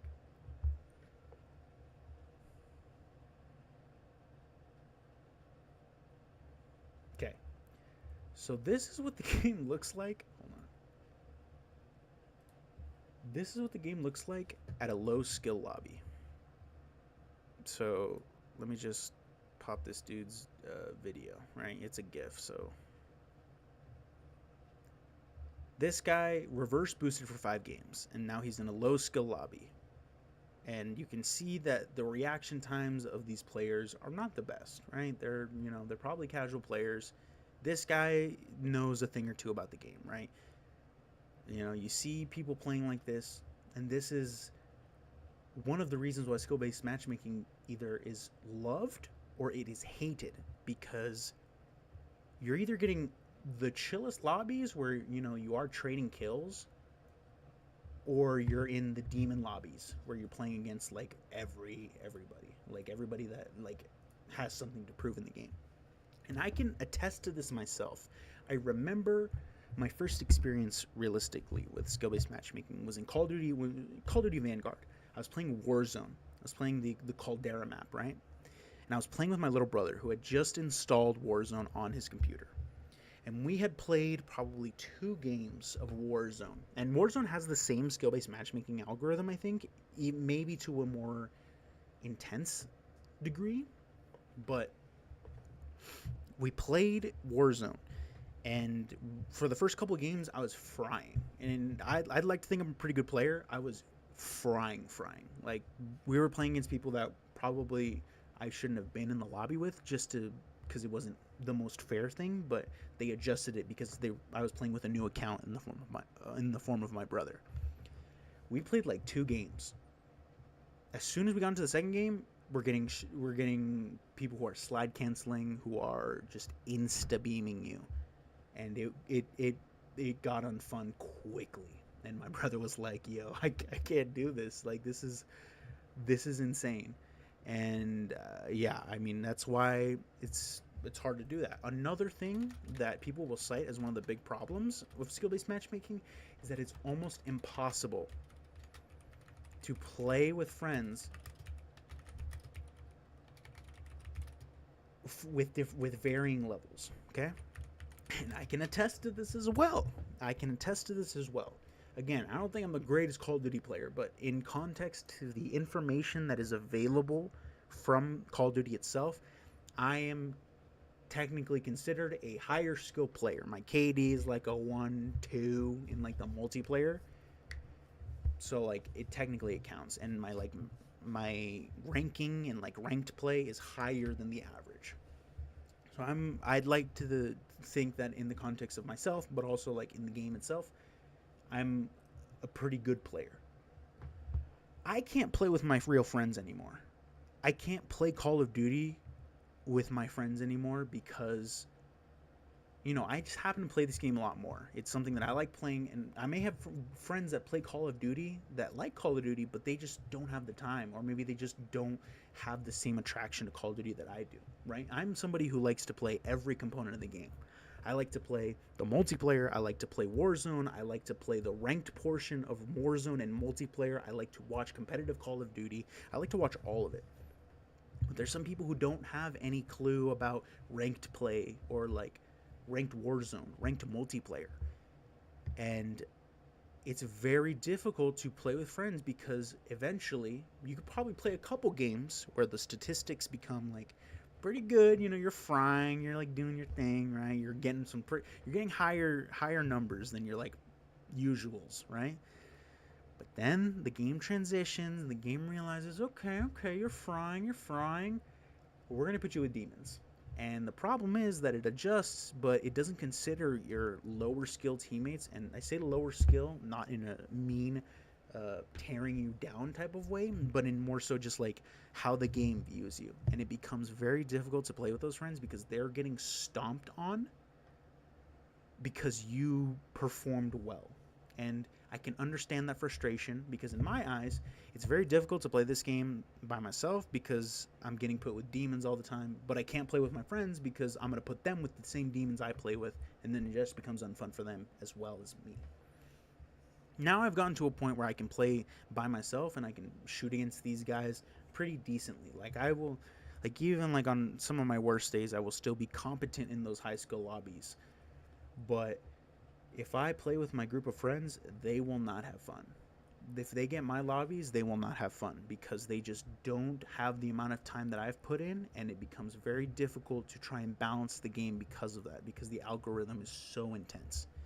So skill-based matchmaking is probably like the main thing. The problem is that this is the littlest amount of knowledge that we have of skill-based matchmaking. We have no idea how it works. They have not disclosed anything about it. There was some controversy like a year or two ago when Call of Duty players were complaining about the skill-based matchmaking and how there was an algorithm, there was like skill-based hit reg where like your bullets would hit less frequently if you were really fucking good at the game, which I don't believe, but there is an algorithm, but they don't have any explanation for this. This is kept under closed doors, which makes talking about it and the transparency of it very different, which is why you're going to get so many different opinions about skill-based matchmaking and people's experiences with Call of Duty.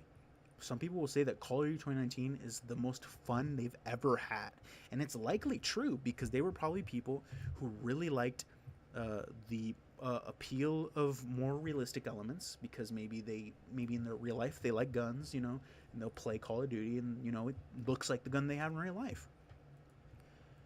And also the skill-based matchmaking doesn't put some people at their skill level, which means that there's more variety in or more not less of a disparity in like who's getting stomped and who's not. But there'll be some people who play this game for hours on end. Maybe you'll put in like a bunch of time to get used to the mechanics, who will tell you that this is the most unfun game I've ever played. This is the worst Call of Duty ever created. You're either going to hear this is the worst Call of Duty or it is the greatest Call of Duty because of how the game works for them. And people will say it's the worst because you get put with demons in my high skill lobbies, and also because I got to click my analog stick 17 different times to get my tac sprint, and because the gunsmith just makes it so annoyingly complex to build a gun that's going to be decent. So that's the another flaw. It's probably the biggest one. That's probably the main thing a lot of people will cite. One thing that I think is way underrated are the attachments. I think the attachments are so flawed in this game because this was a design philosophy in Call of Duty that started in 2019 where they wanted to make everything have a positive and a downside. So let's say, for example, the quick draw grip. The quick draw grip was a attachment that you could have in Call of Duty in a bunch of Call of Duties that increased your ADS time. That was it. That's all it did. In this game, there is a similar version of it. It is called the stippled grip tape. Now, the stippled grip tape increased your ADS time. Makes sense, sure. The problem is that it came with a downside. So let me look it up.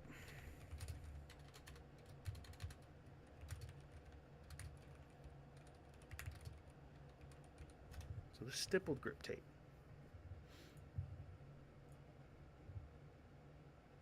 So here is a good an example of it on a gun. So let me. You aren't going to be able to read this effectively, but basically there are pros and there's cons. The pros are aim down sight speed and sprint to fire speed. Makes sense. It's a grip that's meant to increase your agility. The cons is aiming stability. So basically, like, you're not going to be as accurate, right? It affects your accuracy in some way, shape, or form that's out of your control. This design philosophy, I don't think incentivizes things the way that you want it to, because it just tries to cut everything down and add like an extra downside when I don't think it needed to. And that is the main problem that I had with the philosophy, and it appears in a couple other games, but Modern Warfare 2019 was basically the origin point of it. Playing with these attachments is so frustrating because, for example, your muzzle, if you had a silencer, you were going to have increased ADS time because it was a silencer. And obviously, like, realism, if we're counting for realism, yes, it makes sense, right? It makes sense that if you have a silencer, your gun is going to take a little bit longer to pull up, right? But we're playing Call of Duty, man. We have regenerating health. We have slide canceling, where realistically, if I slide canceled, I would tear my AMC, LCL, all of the CLs that I have doing a slide cancel, and probably any soldier in real life would probably tear their Achilles or whatever. There's a equipment slot where it's a stim, the stim shot, where if you shot up, you just inject yourself with a syringe and you increase your health back to normal, and you get a speed boost on top of that, right? We're not playing a war game. This is not realism warfare, and that type of game design, or that philosophy with game design, makes it very difficult to try and like cater to certain playstyles again. Because if you want a fast build, if you were going to build a gun to increase the speed of this gun, that gun wasn't going to have range. There's no range on that gun. The killing potential of the gun decreases if you try to maximize speed. If you try to maximize accuracy, you're going to sacrifice your speed to the point where your gun is so slow that you're just going to have to ADS the entire time. You're just going to have to hold. Oh, I just dropped my energy drink. Give me a second.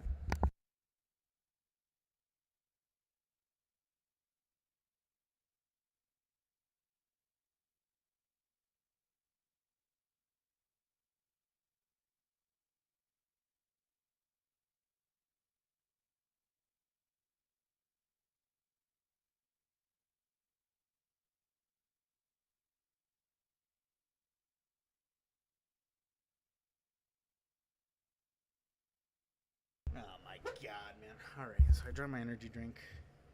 I didn't drop all of it, but all of it's on my fucking mouse pad. I'm gonna play soon, so fuck. Well, not maybe soon, but regardless. Let me just finish cleaning this off. I'm gonna take a bite of my chicken. Again, I'm gonna close the camera because it's a kind of a messy sandwich.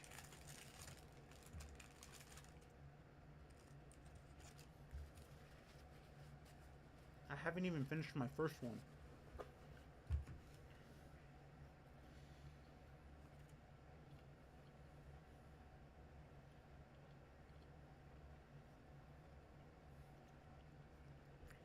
Okay.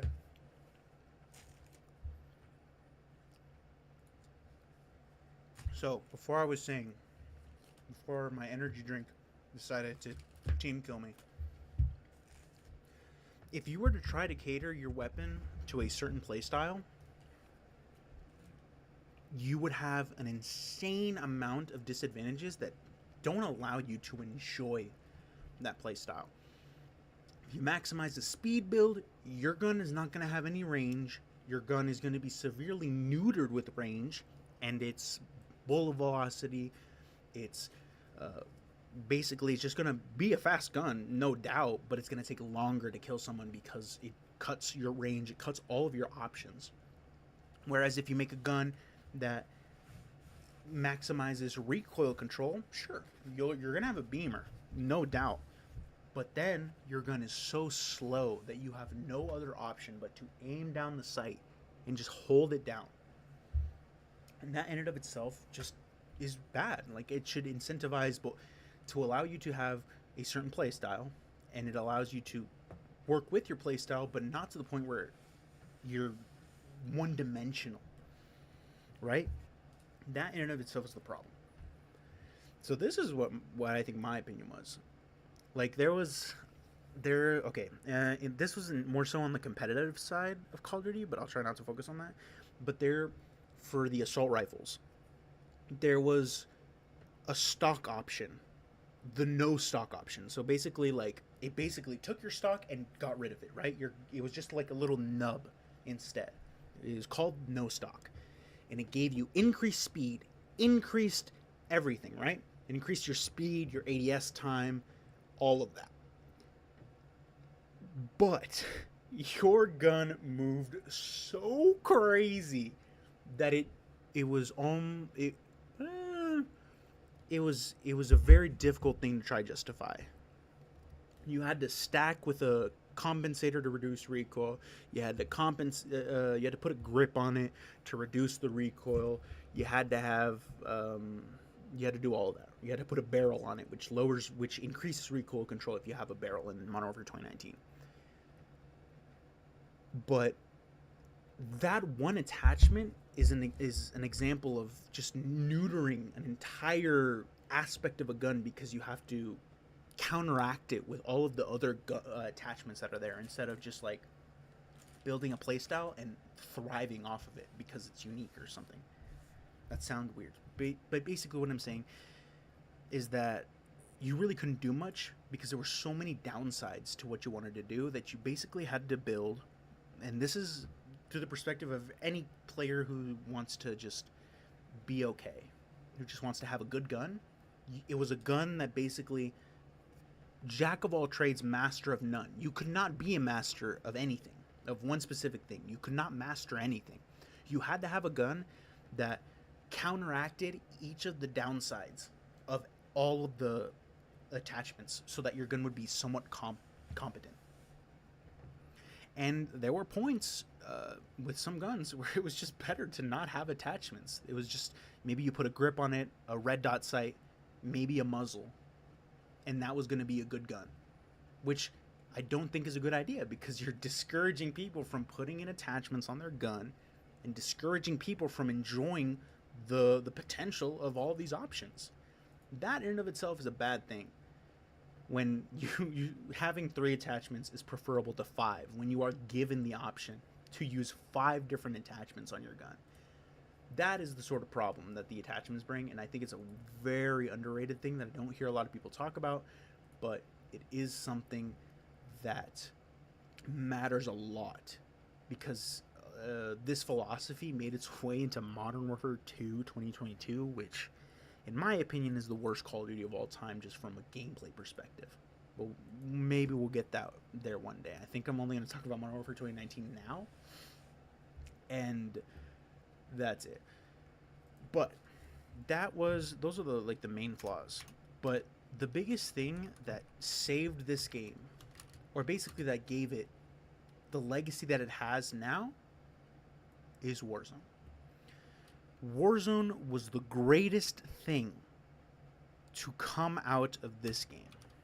Let me take a drink before really dive in. Let me get in by my sandwich. I'm gonna turn off the camera again. But yeah, hold on.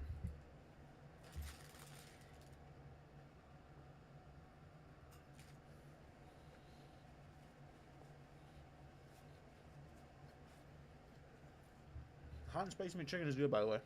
Banger.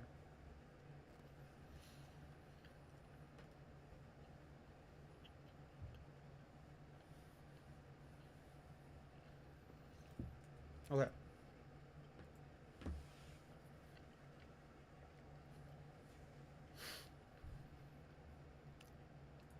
Warzone saved the franchise. We need to say that first and foremost.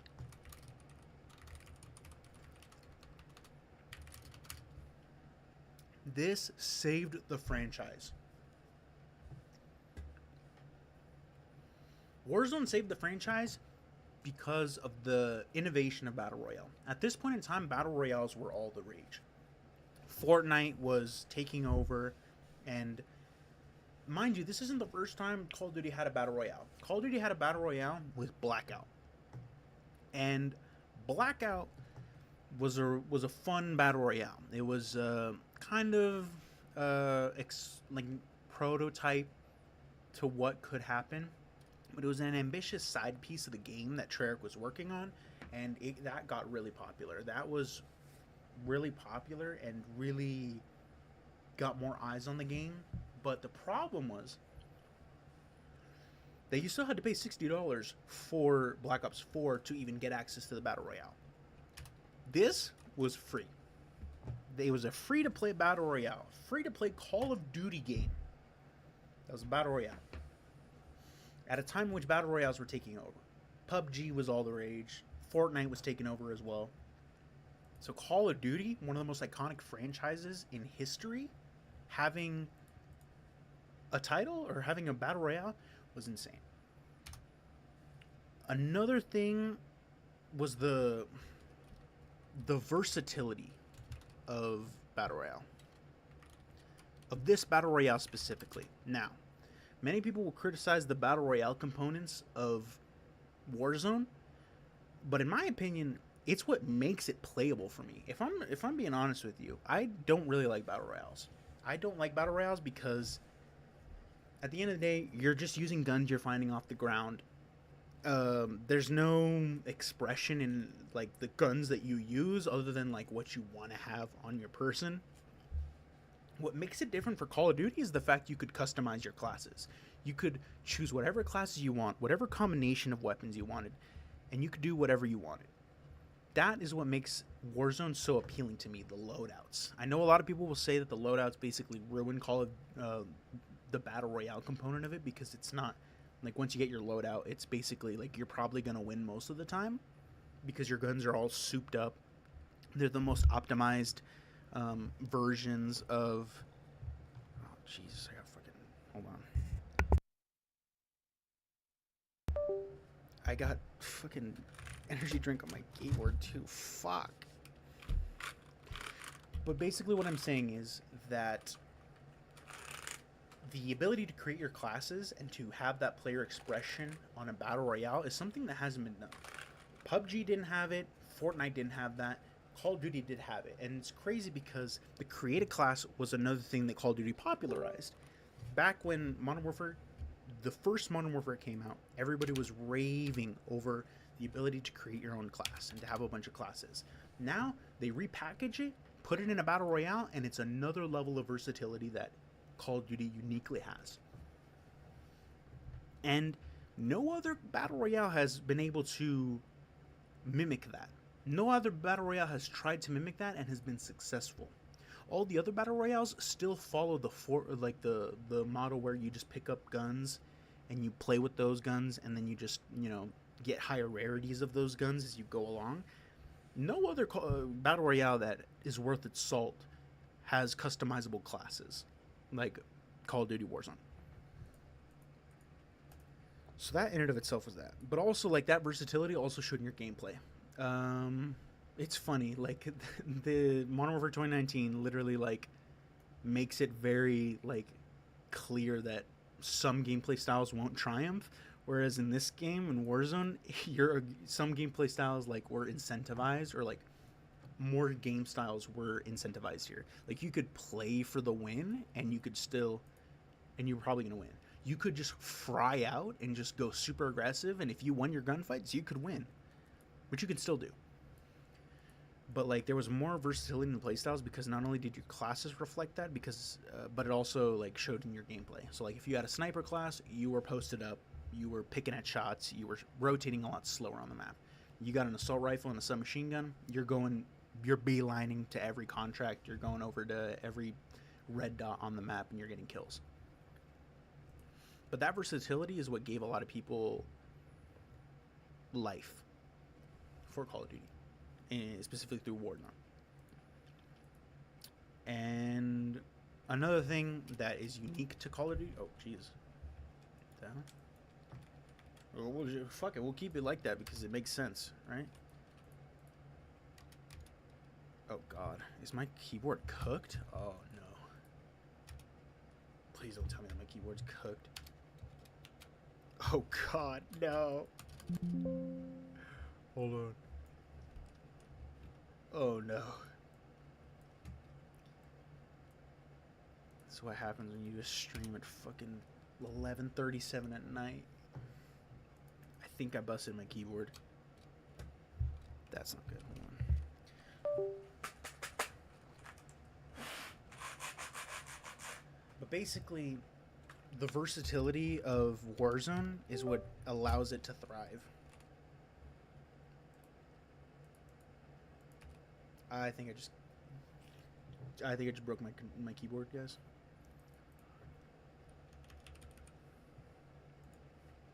I really hope it doesn't, but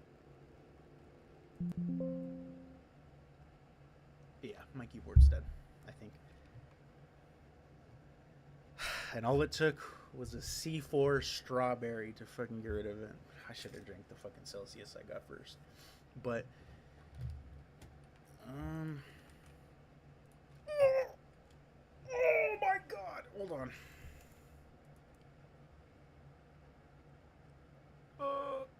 Undo.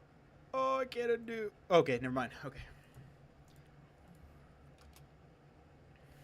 Ah, fuck. Okay. We're gonna have to get another keyboard from somewhere. But essentially, the versatility of Call of Duty Warzone is what gave it life. And also, like, another one that's unique to Warzone is the pandemic. I mean, the pandemic made it so easy for people to get it because the pandemic locked people inside, everybody was isolated, and the only way that you could really like still have the human connection if you were tired of hanging out with your family or your roommates was playing games or like going online and like talking to people, right? Warzone made it easy because it was free. It was a free Call of Duty game, and it just made it so easy for people to jump in and play. That and the gameplay loop was so satisfying for a lot of people. And I'm not gonna lie, it was one of the reasons why I came back to Call of Duty. I had taken a break from Call of Duty with Call of Duty World War II, which was like 2018, 2017, and then I skipped Black Ops 4 entirely. I never played that game when it came out. I came back to Modern Warfare 2019 for a couple of reasons. One of them was like I watched competitive Call of Duty and I was like, wow, this is really cool. And then I also like saw Warzone and I was like, wow, that's really fun. Like that'd be really, really cool. And so I bought the game during pandemic and I grinded the hell out of it. I played that game so much that it basically got me back into Call of Duty. And now I'm here again to this day. Unfortunately, that might be more of a reflection of my inability to think for myself. But nonetheless, I am an example of how this game got me back into Call of Duty, even though I think that most of the parts of this game are not that good. I think that the cater to realism is too much of a downside for me. I think that the attempt to cater to people that play a slower playstyle hurts me because I love running at people and just playing for the gunfight.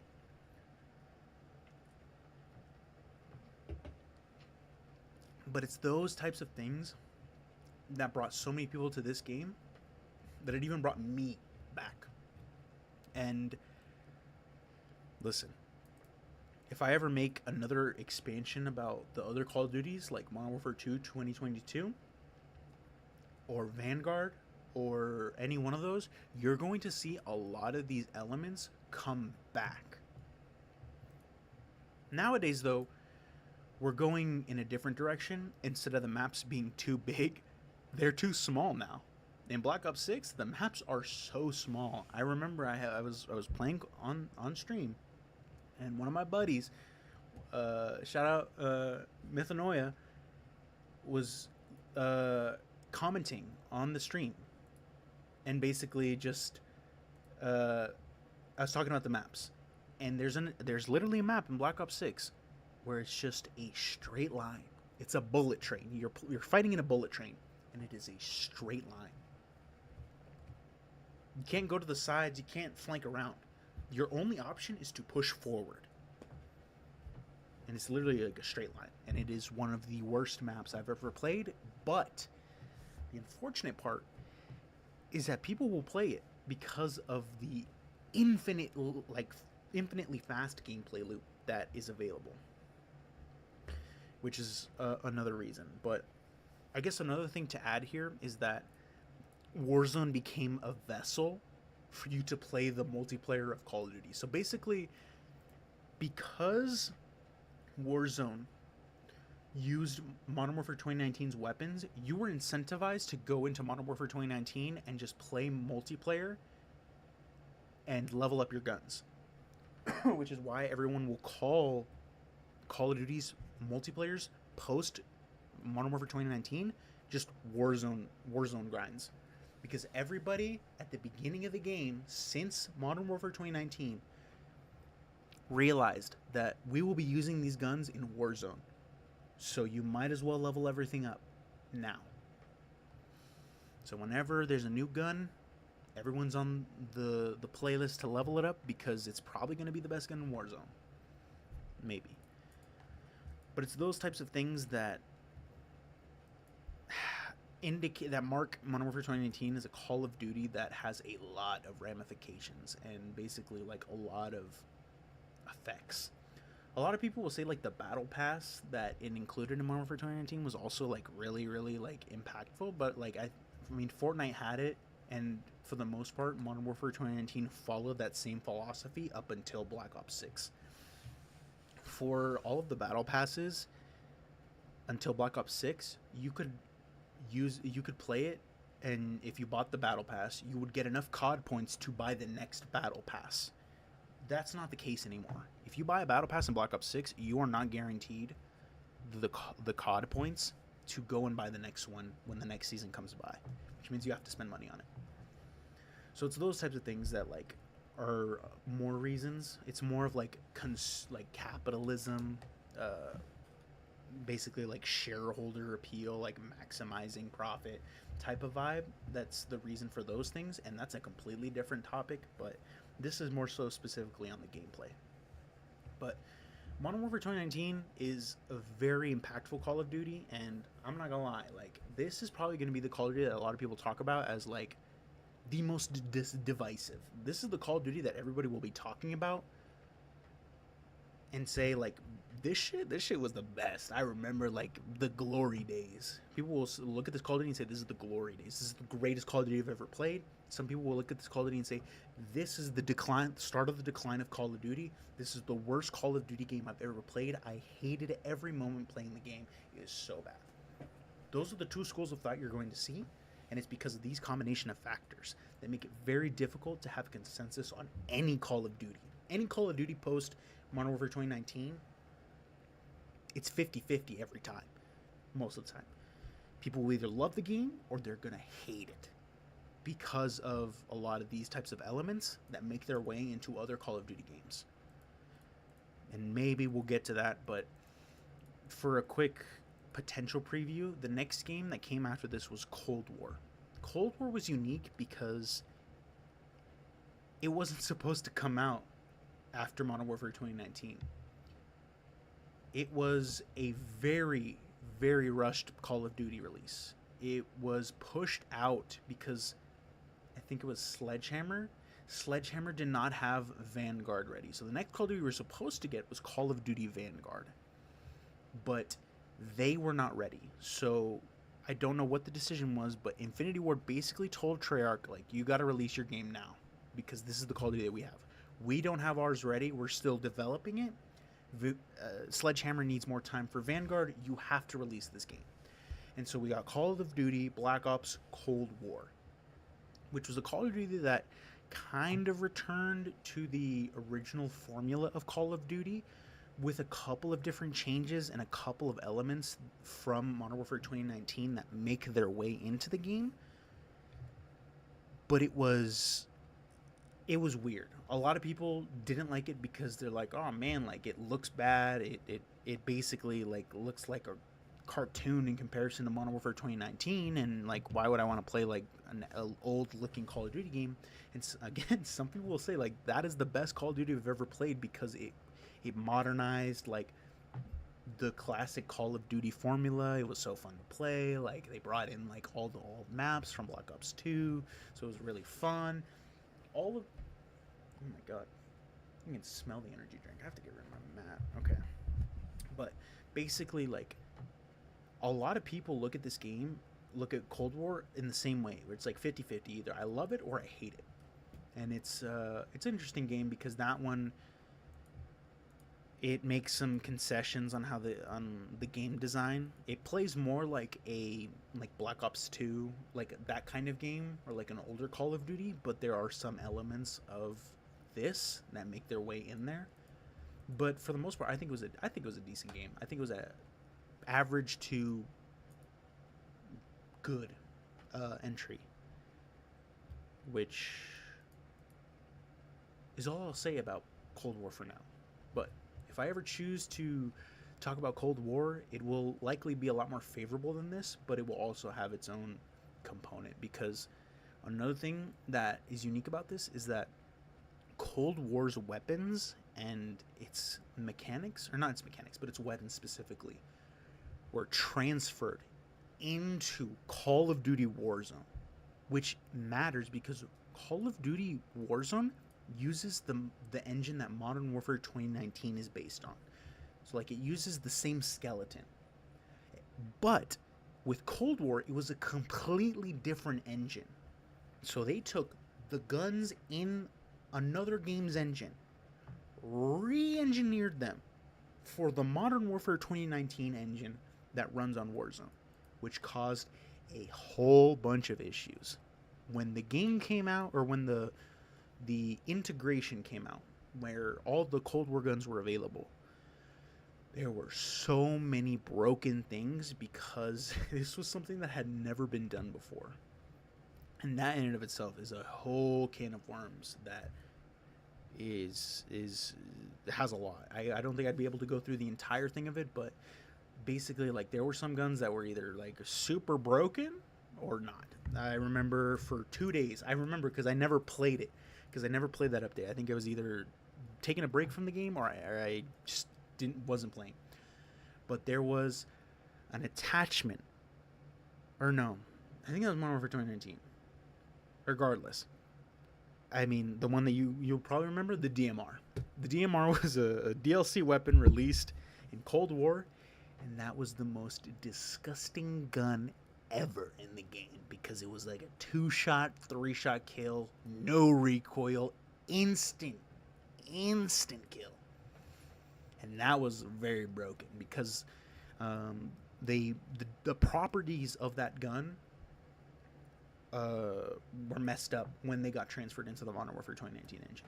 Nowadays, it's a lot more consistent. Like the guns that come in from other Call of Duty games are pretty good. Like they're not going to be as broken, but Cold War, there was a lot of shenanigans that happened because they brought in games from a completely different engine into the Modern Warfare 2019 engine, and it caused a whole bunch of stuff. But this is a kind of quick look at Modern Warfare 2019. I probably could have gone a little bit more in depth with like the campaign and stuff, but the campaign is like its own thing. Like either you like it or you don't. It's basically like on whether or not you like the story. It was a decent story for me. I don't. I will say that they're less compelling than they were in comparison to like the original trilogies, the original Black Ops trilogy, the original Modern Warfare trilogy, because I just don't really care about like. This sounds so bad, but it's like I don't really care about like the lives of the soldiers. I care more about like what they do on the battlefield, in my opinion, right? Which we will see in one of the campaigns that I will be playing. But that's basically it.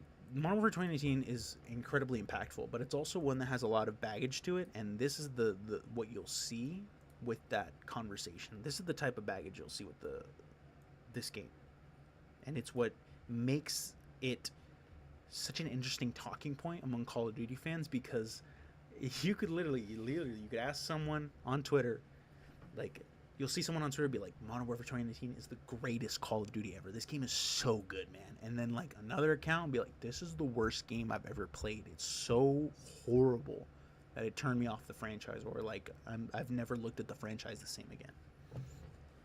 But that is Modern Warfare 2019. A whole mess of baggage. But it is one that is iconic and I think will be just as impactful as it is now, because of what it's done for like a bunch of other shooters, but also just for Call of Duty itself. Because I think a lot of other games started to take these elements from it. Like a lot of other games were putting in their version of TAC Sprint. They were making their own version of Gunsmiths. That type of thing. And so there's a lot here that you can tie to other games, and it just goes to show how like much of a lightning rod this was for first-person shooters at the time. But that is my brief rant. That might have been like like 40 minutes, maybe an hour. I'm just talking about one Call of Duty game. But yeah, that's basically that. So what have we done? We did an on-stream analysis rant off the dome about Call of Duty. We basically kind of talked about a lot of this, but that's what we did. I think now I'm going to be playing a Call of Duty campaign, and to be honest, I think I'm going to play Infinite Warfare.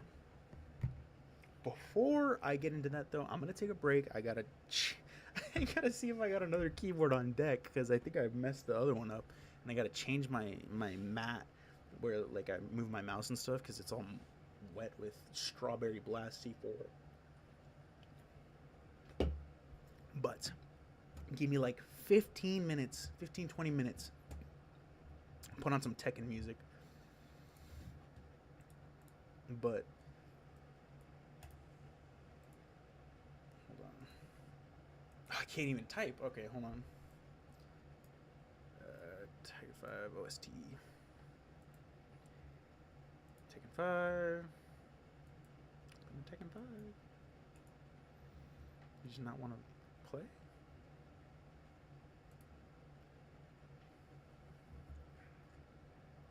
What is going on?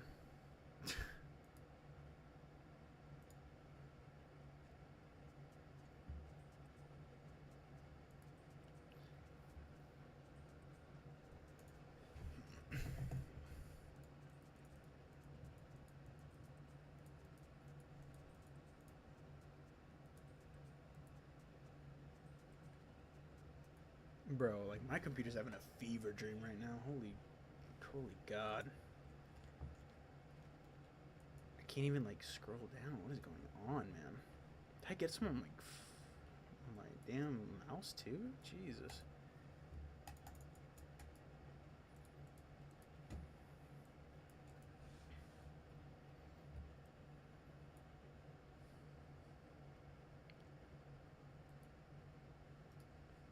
Okay.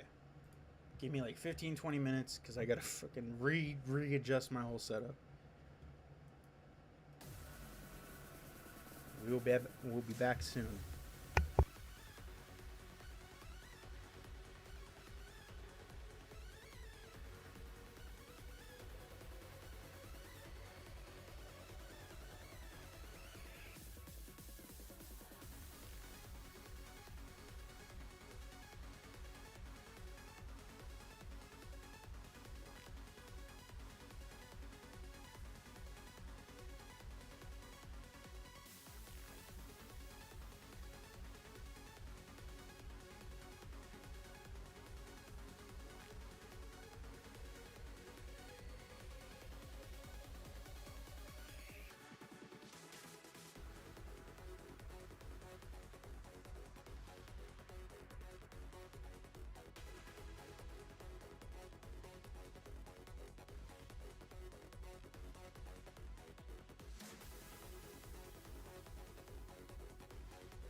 Okay, I think I have bad news. I may have to restart my computer. I just inputted another keyboard and it did not. Please be quiet. And it did not do anything. It's not typing. So I'm going to reset the stream and I'll be back as soon as I can. But I'm going to reset my computer.